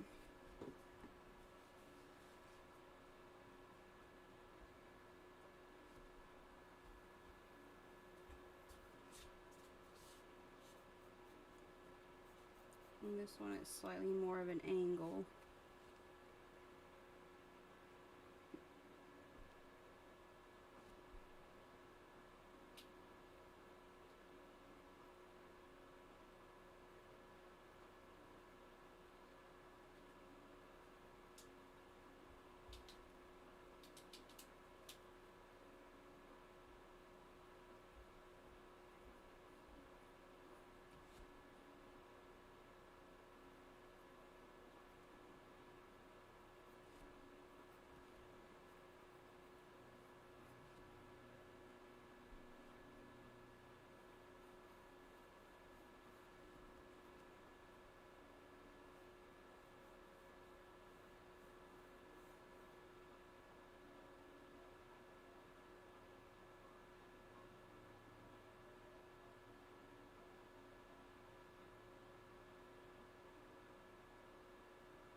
I love that little emoji that you use. That's so cute. I just hurt my something.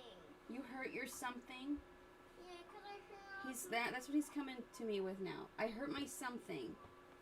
Yeah, it's popsicle. Yeah, don't step on it. Hey, don't step on it. Go hang out with Bentley. Go see what Bentley's doing. Because to that power.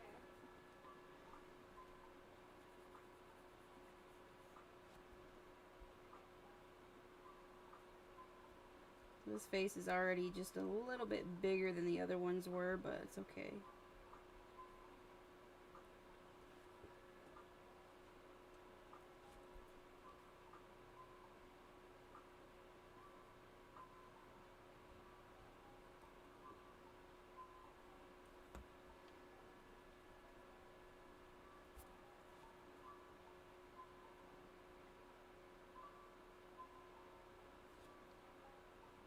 Are you working on sorry, I can't speak. Are you working on any art at the moment, Callie?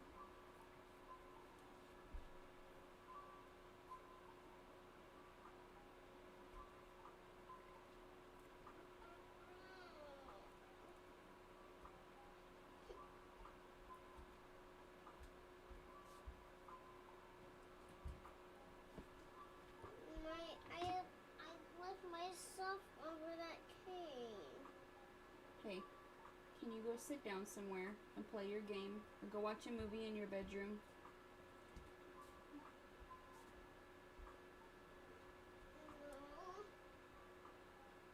Or go take a nap?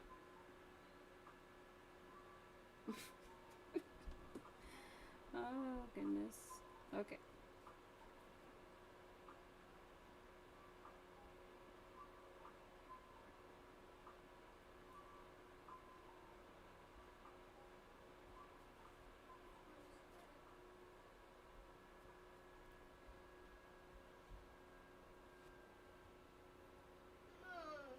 What, buddy? Look. Yeah, I know. You gotta press the button to turn it on. I don't press button. Okay, well then go to your bedroom. I don't. You're drawing a lady from head to mid-thigh. So what is that, like 3/4 body? Is that what that's considered? I got a couple of sketches done for... Here, I want to show these to you. It'll be a little sneak peek for those that are here. Which aren't many, but I appreciate you guys. So, first I'm just gonna scoot this up a little bit so you can see my whole screen. So I'm doing a collaboration with Isabel Illustrates, and we're doing an OC swap, and she's drawing the character that I drew for yes, thank you, Salazar. Hi. Hold on, buddy. I drew that Kayla character for the last collaboration I did with Marshmallow DIY, and so I gave Kayla to Isabel to draw, or Isabella, I think her name is, and then she gave me her mermaid character to draw, and so this is my version of her mermaid character. And then I'm also doing another collaboration with Slothy Boy, and we're doing a candy theme. And so I'm going to draw, this is Vanellope Von Schweetz from the Wreck-It Ralph game, or movie, I guess. And since she's kind of like candy themed, she comes from a candy game, I thought I would draw her. Because I'm also wanting to start doing a series of videos where I draw some different Disney princesses in my style. Because that seems like a pretty normalized thing for people to do with art channels that draw predominantly females, is to draw the Disney princesses. So I thought, yeah, why not? That could be fun. But I'll probably just call it Drawing Disney Princesses, because that's probably more of a popular tag or searchable title. But I'll probably be drawing other Disney characters as well, instead of just the prince. Because I think technically, I don't even know if Vanellope is technically a princess, is she? She's just like the main female protagonist of her film. Oh, thank you. Oh, your friend has a little girl named after her. I want to draw her as the character and surprise them. Oh, that's sweet. Yeah, I think she's a really cute character. She has like a really cute style about her.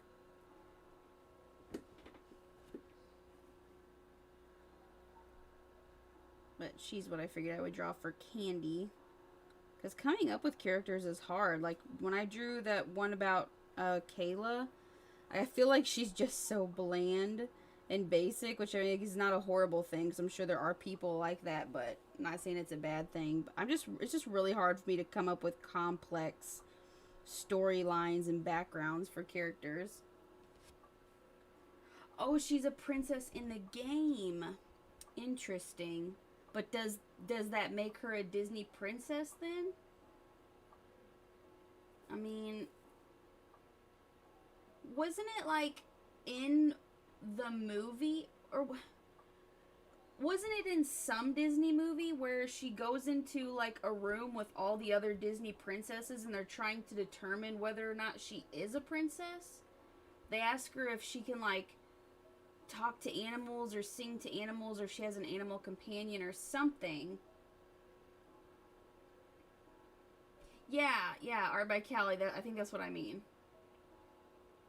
I think I've only seen that movie once. I think we rented the second one not long ago, but they call her one, but I don't think she is. I think you're right. But I'm drawing her anyway, and I'm calling her a Disney princess, so, you know, Disney can come at me if they like, but I doubt they will, because they probably don't care.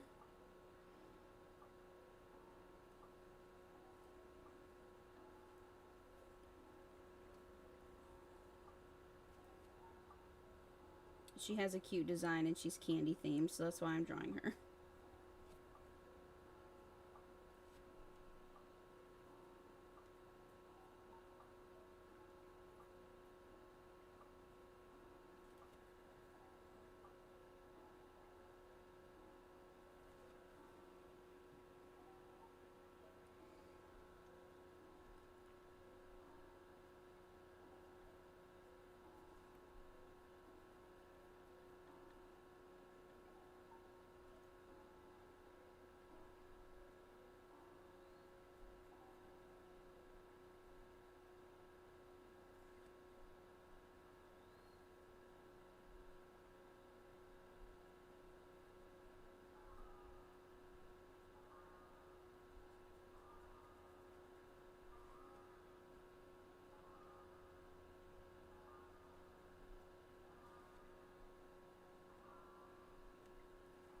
I don't like that at all.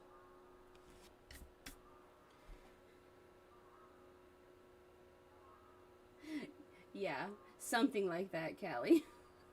Probably not exactly that, even though it probably is exactly that. Something like that. That's funny. I don't really know much about the movie, because I've only seen it like the one time, but because I just... Oh yeah, that's right. It hasn't come out yet. My video that's coming out on Monday is my first Disney princess drawing, where I drew Ariel in my style for Artsy Caboodle's 1,000 subscriber milestone. She's doing a water theme or water prompt contest for that, and so this video will be out Monday.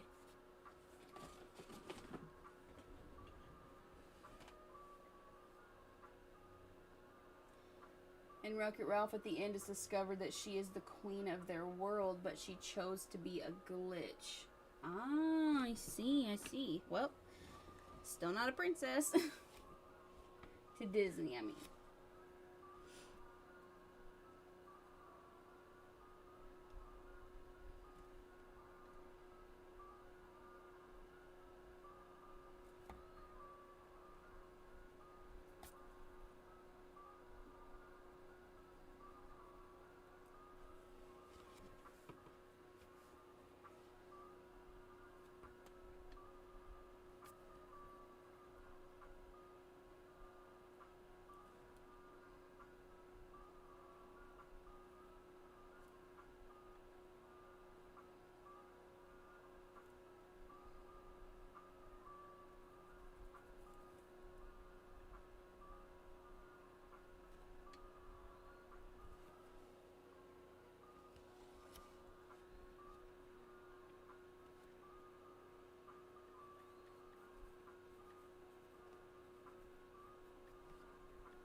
See, I feel like I need to select this portion and just drag it up a little bit.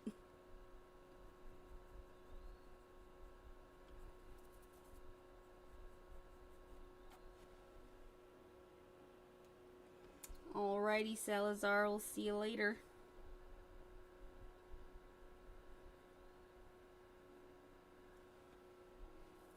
Thanks for coming.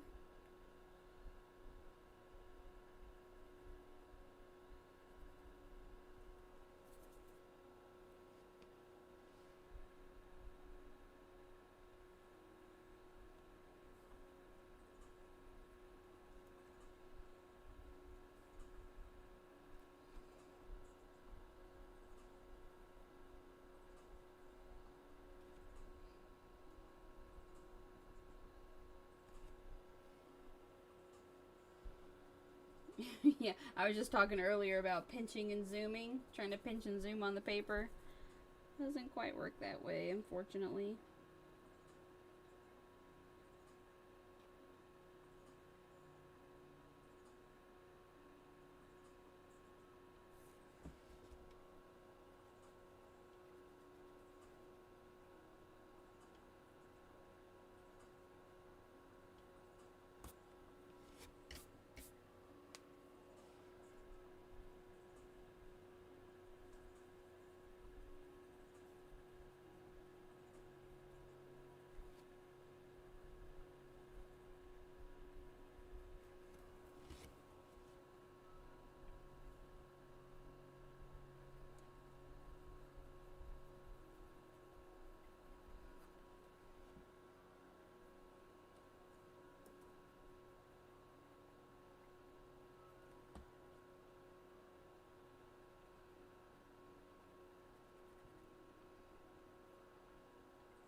I'm using the Collabs, the Prismacolor Collabs pencils. There's like colored pencils with erasers on them.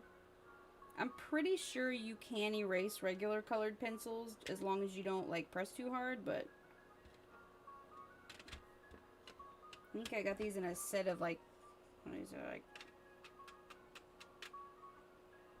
like maybe 12 for like 10 bucks. They're pretty good. I do enjoy them. I guess I'm gonna use dark blue for this one too.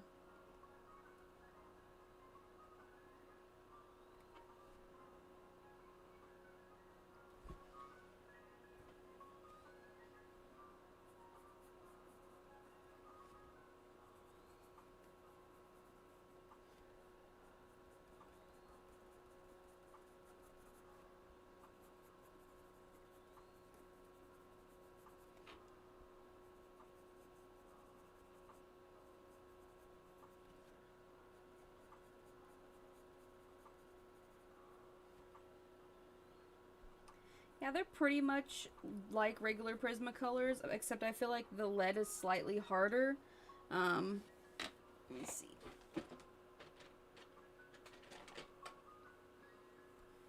Here we go. So this is a poppy red Prismacolor.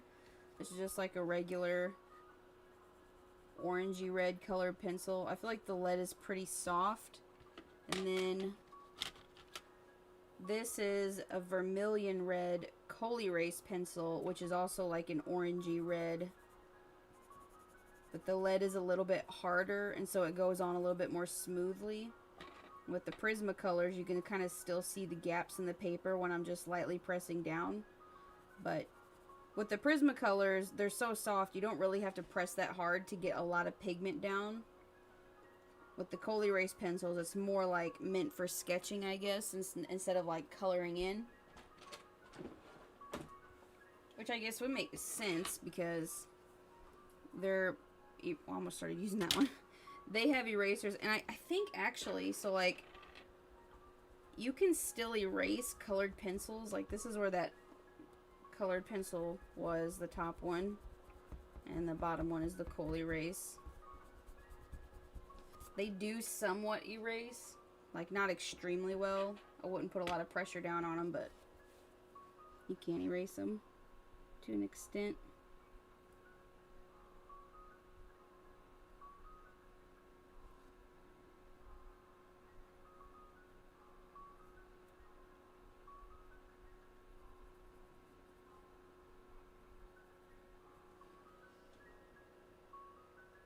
Well, no problem. I think the first major purchase I made of art supplies was my Prismacolor colored pencils. And whenever I first started doing my art YouTube channel, I started by doing realistic colored pencil portraits of other art YouTubers that I like. So I think the first one I did was Super Ray Dizzle. And then I did like Bailey J, Doodle Date, Adam and Steph, and Chloe and Mira. But those, like doing a realistic portrait with colored pencils takes so long. Like, I feel like the outcome is really cool. It just takes such a long time, and it uses up a lot of your pencils. I feel like for me, they're too expensive to be coloring in an entire face of one color and having to, and you have to keep them sharp too. That's the thing. Oh, hi, Maximize Your Life. Thanks for stopping by.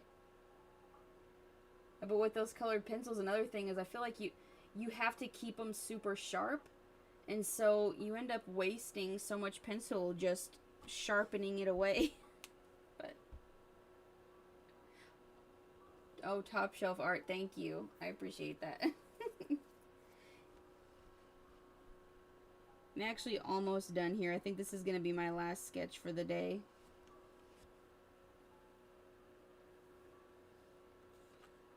You don't hear any sound?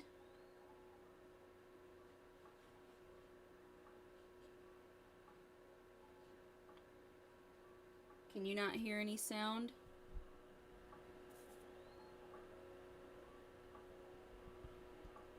I have a fan going on my desk, so I have my microphone turned down somewhat so that the fan isn't too loud. Let me turn my microphone up just a little bit.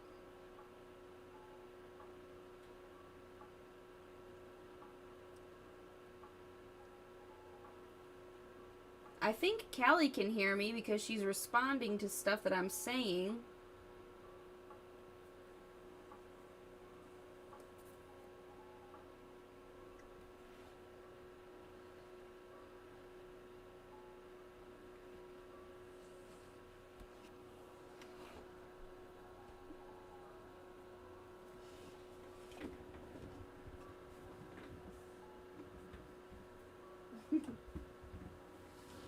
Now that I'm almost finished, my youngest son has decided that it's time for him to actually sit down and take a nap. That's so nice of him.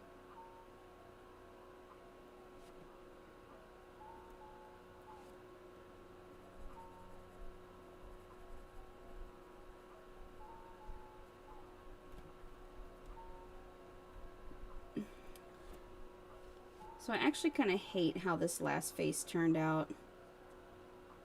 Like, it was not a good... I'm not using earbuds, no. Oh, maximize, sorry.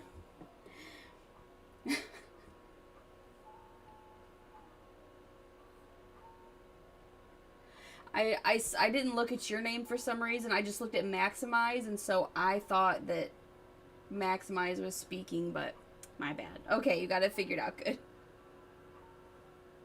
Well, you're going to bed anyway, so no big deal, but I'm glad you figured it out.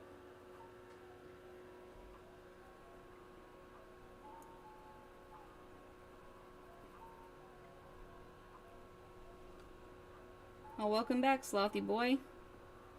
Yeah, I actually kind of hate this last face that I've drawn. She's supposed to look somewhat disgusted, but I feel like she doesn't. I feel like the eyes are off. Oh, you lost internet connection. That's fine. I completely understand.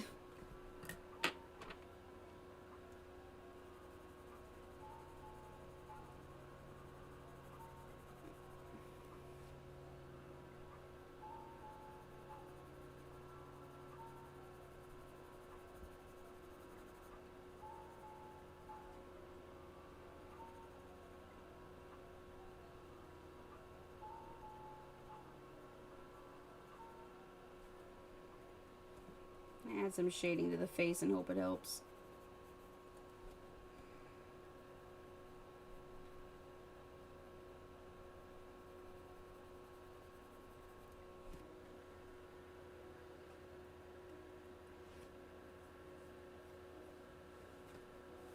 Yeah, I really like how the one in the middle turned out. I feel like it's kind of dark.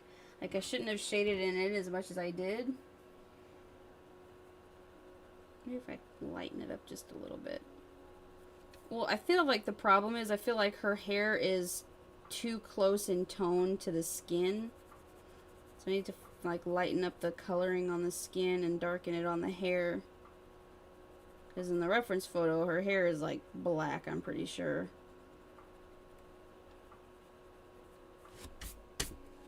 Maybe that helped just a little bit.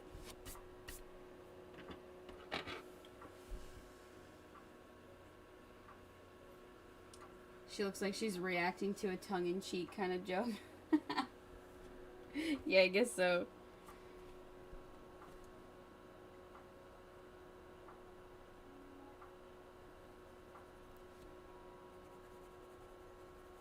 Well, this side of her face is really heavily in shadow in the reference, so...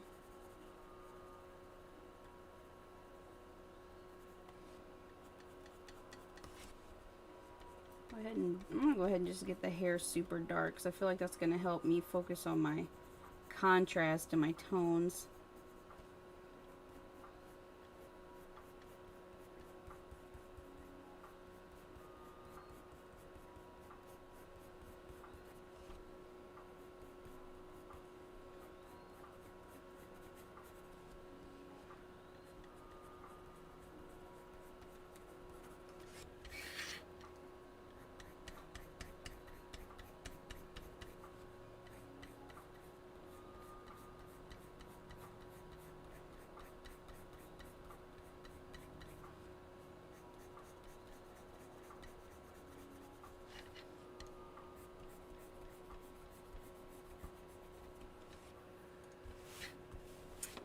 Yes, these are coal erase pencils.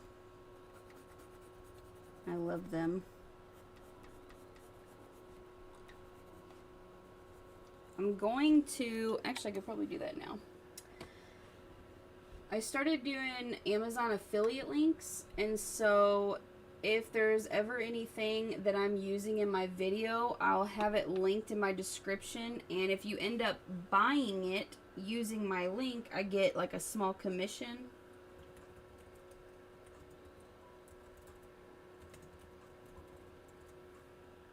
And so I'm trying to do small things like that, so it kind of helps me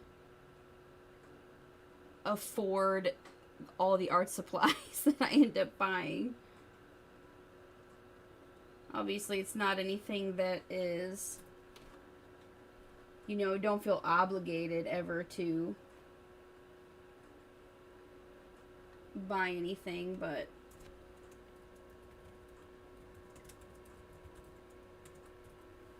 I always have them there just in case. Okay, now they're in there. Oh, you're getting coal erase pencils today? Oh, that's awesome. I'm excited for you. Yeah, I really love these pencils. I wish I had more colors. I have like 12 colors, and I feel like it's not enough. It most definitely is enough. I just always feel like I need every single shade of every color. Which I really don't. But I want them.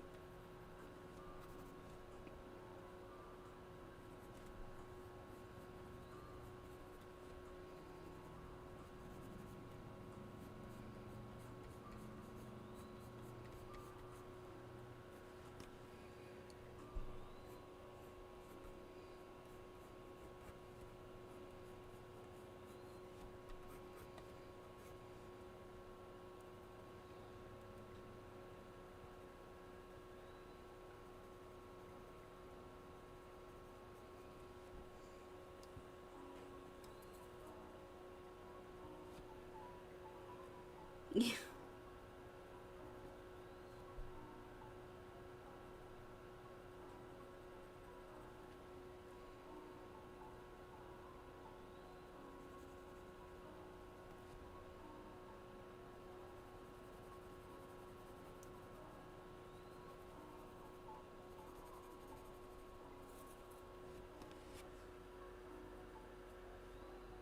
You're going to use your coal erase pencils in our collab? Oh, that sounds cool. I have already got my sketch done. But I'm wanting to, well, I don't need to. I ordered a light box because I did my sketch digitally on my tablet. And I want to transfer it to some watercolor paper, but my tablet is not really like, it's bright enough to a point, but whenever there's super small details, sometimes I can't see it through the paper on my tablet. So I've ordered a light box so I can just print off my digital sketch, and hopefully the light box will help me see my sketch better so I can get it onto my watercolor paper exactly. Because I spend so much time on my digital sketches to get them just right that whenever I try to transfer it using my tablet, sometimes I can't see all the little details that I've worked so hard on, and then it ends up not coming across as nicely in my finished painting. So yeah, I think I'm gonna do mine as a watercolor painting. I'm really looking forward to that.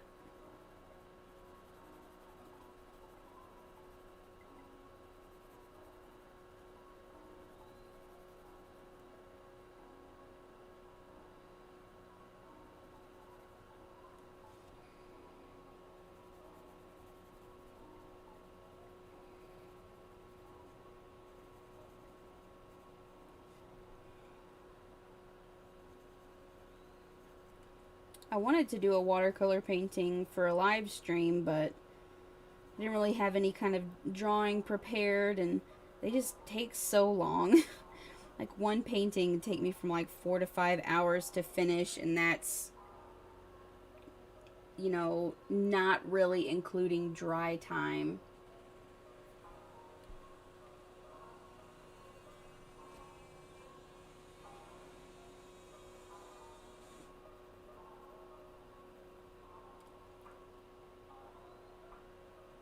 I guess I could use a hair dryer to help speed up the drying process, but whenever I do that when I'm streaming, I'd have to turn my microphone off every time so it wouldn't be too loud.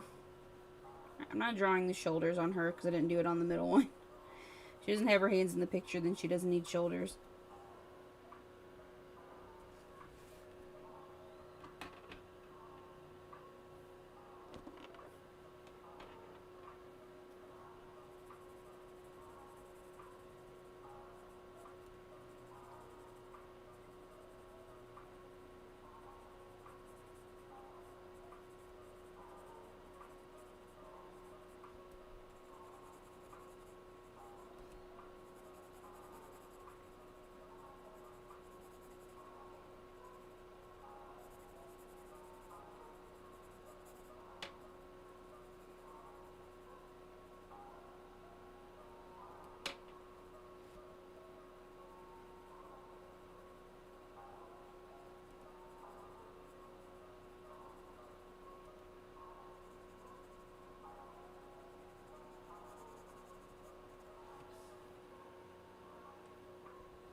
Whoops. Some blue on her teeth.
When I mess up a drawing, I just think, well, by the time I finish, it'll get better, and normally it does.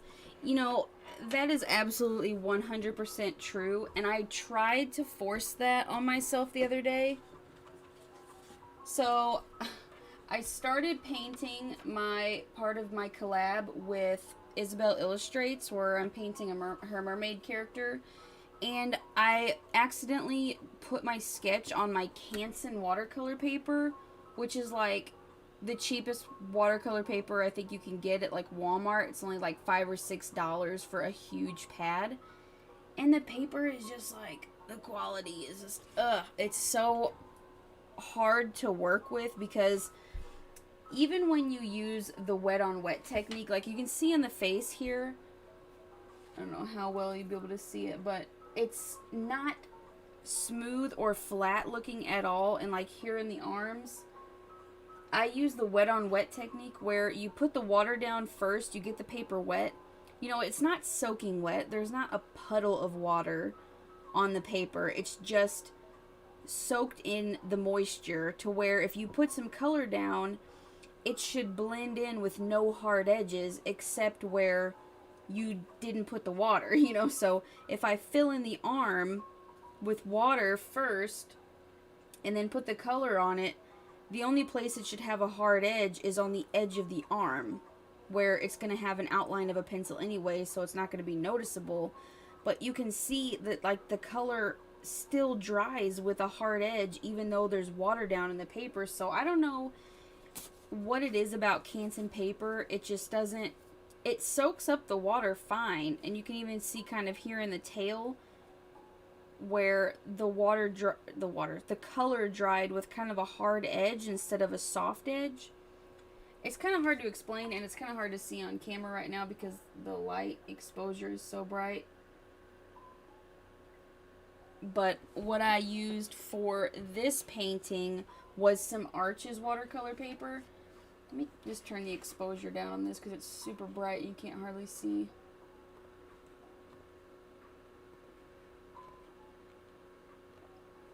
That's a little bit better. So like, maybe you can see it better now. Where the shading on her face right here should be, it should be a very seamless transition from the darker part of the shadow to the lighter part, and it's very blotchy. But on this one, where I used my more expensive paper, you can see where like the shading on the back of her hand, it's so soft you can barely see it, but you can see it. It's still there. But like for this character, obviously she has a much lighter skin tone, so the shadows aren't as obvious, especially with the type of lighting I painted. But with this character, her skin's a bit darker, and even like here in the neck area, like that just looks awful, and that's with the cheaper paper. So I will say that I actually made one of those using cheap supplies. Like, can you make good art with cheap supplies? And you can, but I feel like when it comes to watercolor, you really need some nice paper. And I'm not saying you have to have the most expensive paper, because I think the Arches is like $25 to $28 for only 12 sheets. But I always cut my sheets into fourths, so it's not very big, but since I'm not really super confident anyway, this is about the size that my new watercolor paintings are going to be. But this is the Arches paper. So whatever 4 times 12 is, 48 I guess, I'll get 48 paintings for $25, which is pretty good. But yeah, I feel like when it comes to watercolor, it definitely helps to have some nicer quality paper, even just for practice, because if you're practicing on really bad quality paper, it's going to make you feel like your technique is bad and that you don't know what you're doing, which, you know, maybe you don't. Like me, I'm still learning, but I feel like a really nice quality watercolor paper can really boost your confidence, because the watercolor will do what it's supposed to do. And it'll actually look nice instead of being like, feeling like you're wasting paper.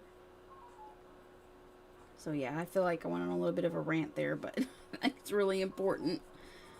It's really something that I've noticed. I would much rather practice on more expensive paper and see the watercolor do what it's supposed to than practice on really horrible paper and feel like I'm horrible at watercolors because it looks bad, when in reality it's just the paper is not reacting how it's supposed to. I feel like even, okay, here's a perfect example. This paper came out of a mixed media sketchbook. And like, look how flat, this is just like a test sheet. Look how flat the watercolor looks. Like that, and this is also Canson though, but this is Canson mixed media compared to actual Canson watercolor paper. I will probably never buy Canson watercolor paper again. I'm not even sure what I'll use it for, because I don't even like to use it to practice because it's so awful. From my own experience anyway.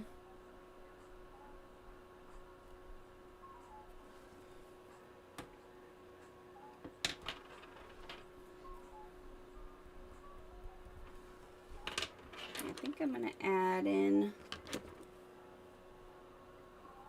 some of this white.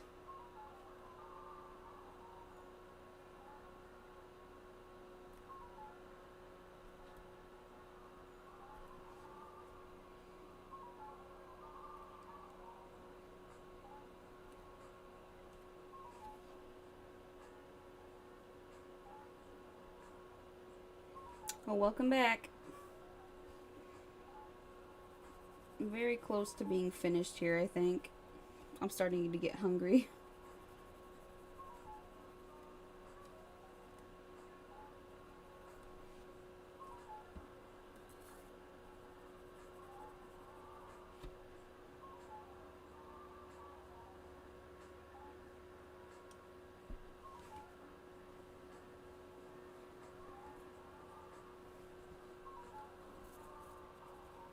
Swatches or just sketching. What now exactly? Because I feel like I said quite a bit, so I'm not sure which parts you're referencing exactly.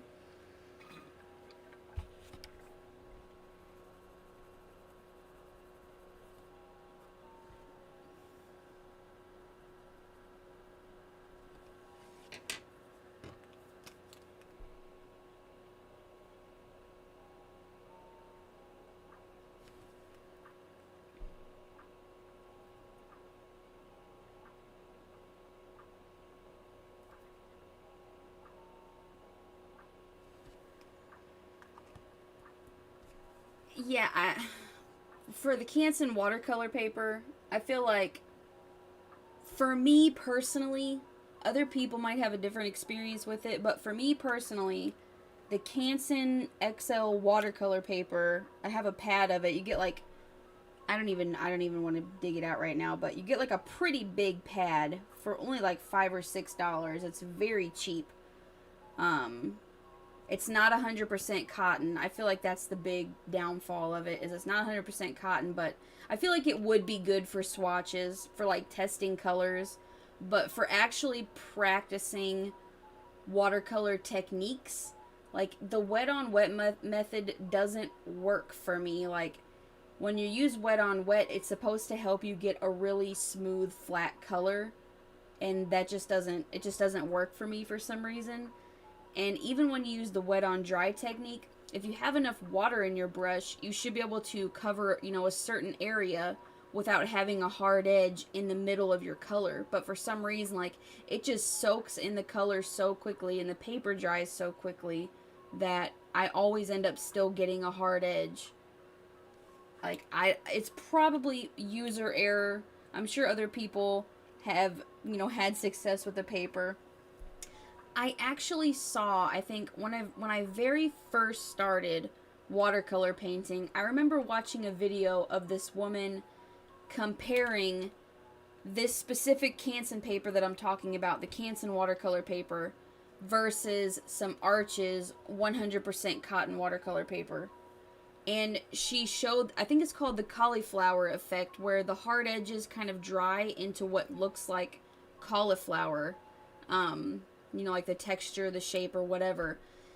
And she showed doing the same exact technique of painting like an orange, I think, on the Canson and the Arches paper, and just like how drastically different they looked.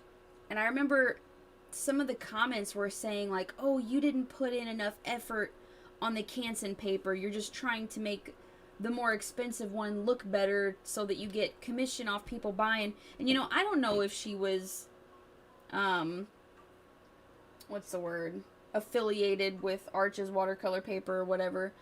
I don't know if she was really trying to push a sale on that one. And I felt the same way when I first watched that video. I was like, yeah, it didn't really look like she tried that hard on the cheap paper, but it looked like she really took her time on the expensive paper. So maybe she's got some kind of agenda. But now, no, absolutely not. I have sat and taken so much time on this painting specifically.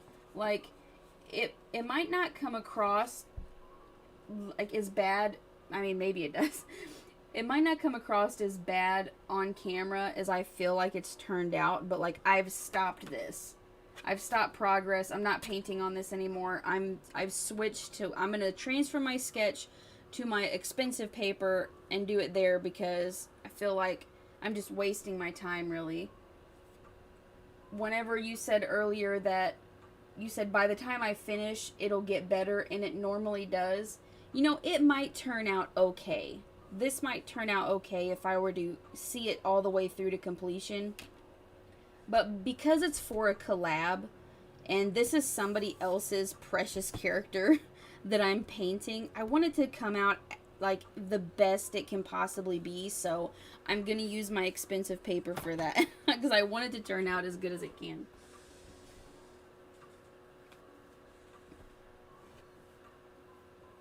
Well, enjoy visiting your family. Thank you for coming, Callie. I really appreciate it. It's been nice hanging out with you. Slothy Boy, for our collab, I have started on the design and I'm really happy with it so far. I hope I'm correct, but I remember that you said we were going to do a candy theme. And since I've been doing some drawing Disney characters / Disney princesses in our style, I thought for my candy theme, I would draw Vanellope from the Wreck-It Ralph movie in my style, because she's from the candy game or whatever. And this is my line art that I've come up with so far. I've just got to transfer it to some watercolor paper, you know, and add in all her little candy bits, but that's what I've come up with.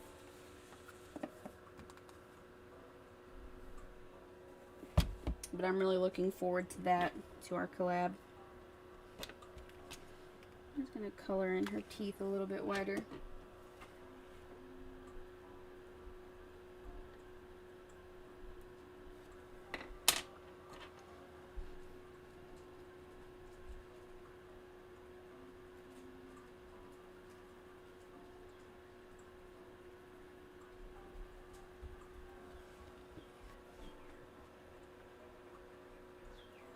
Well, I think that's all I'm going to do for now.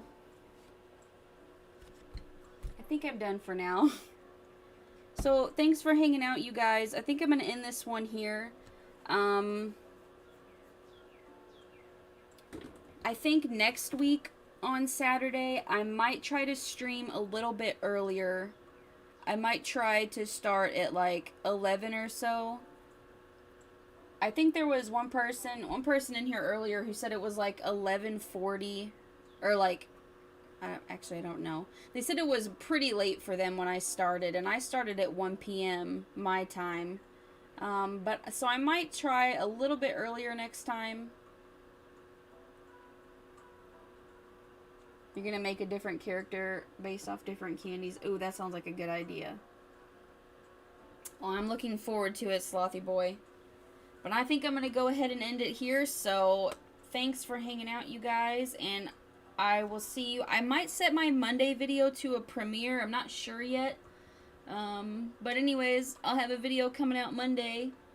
And then, oh yeah, the next week after that, I have a collab coming out with Isabel Illustrates. But that video will be coming out on a Friday instead of a Monday. So, there might be a video Monday to take that spot. There might not, but anyway. Alright, well, I will see you guys later. Bye, Slothy Boy.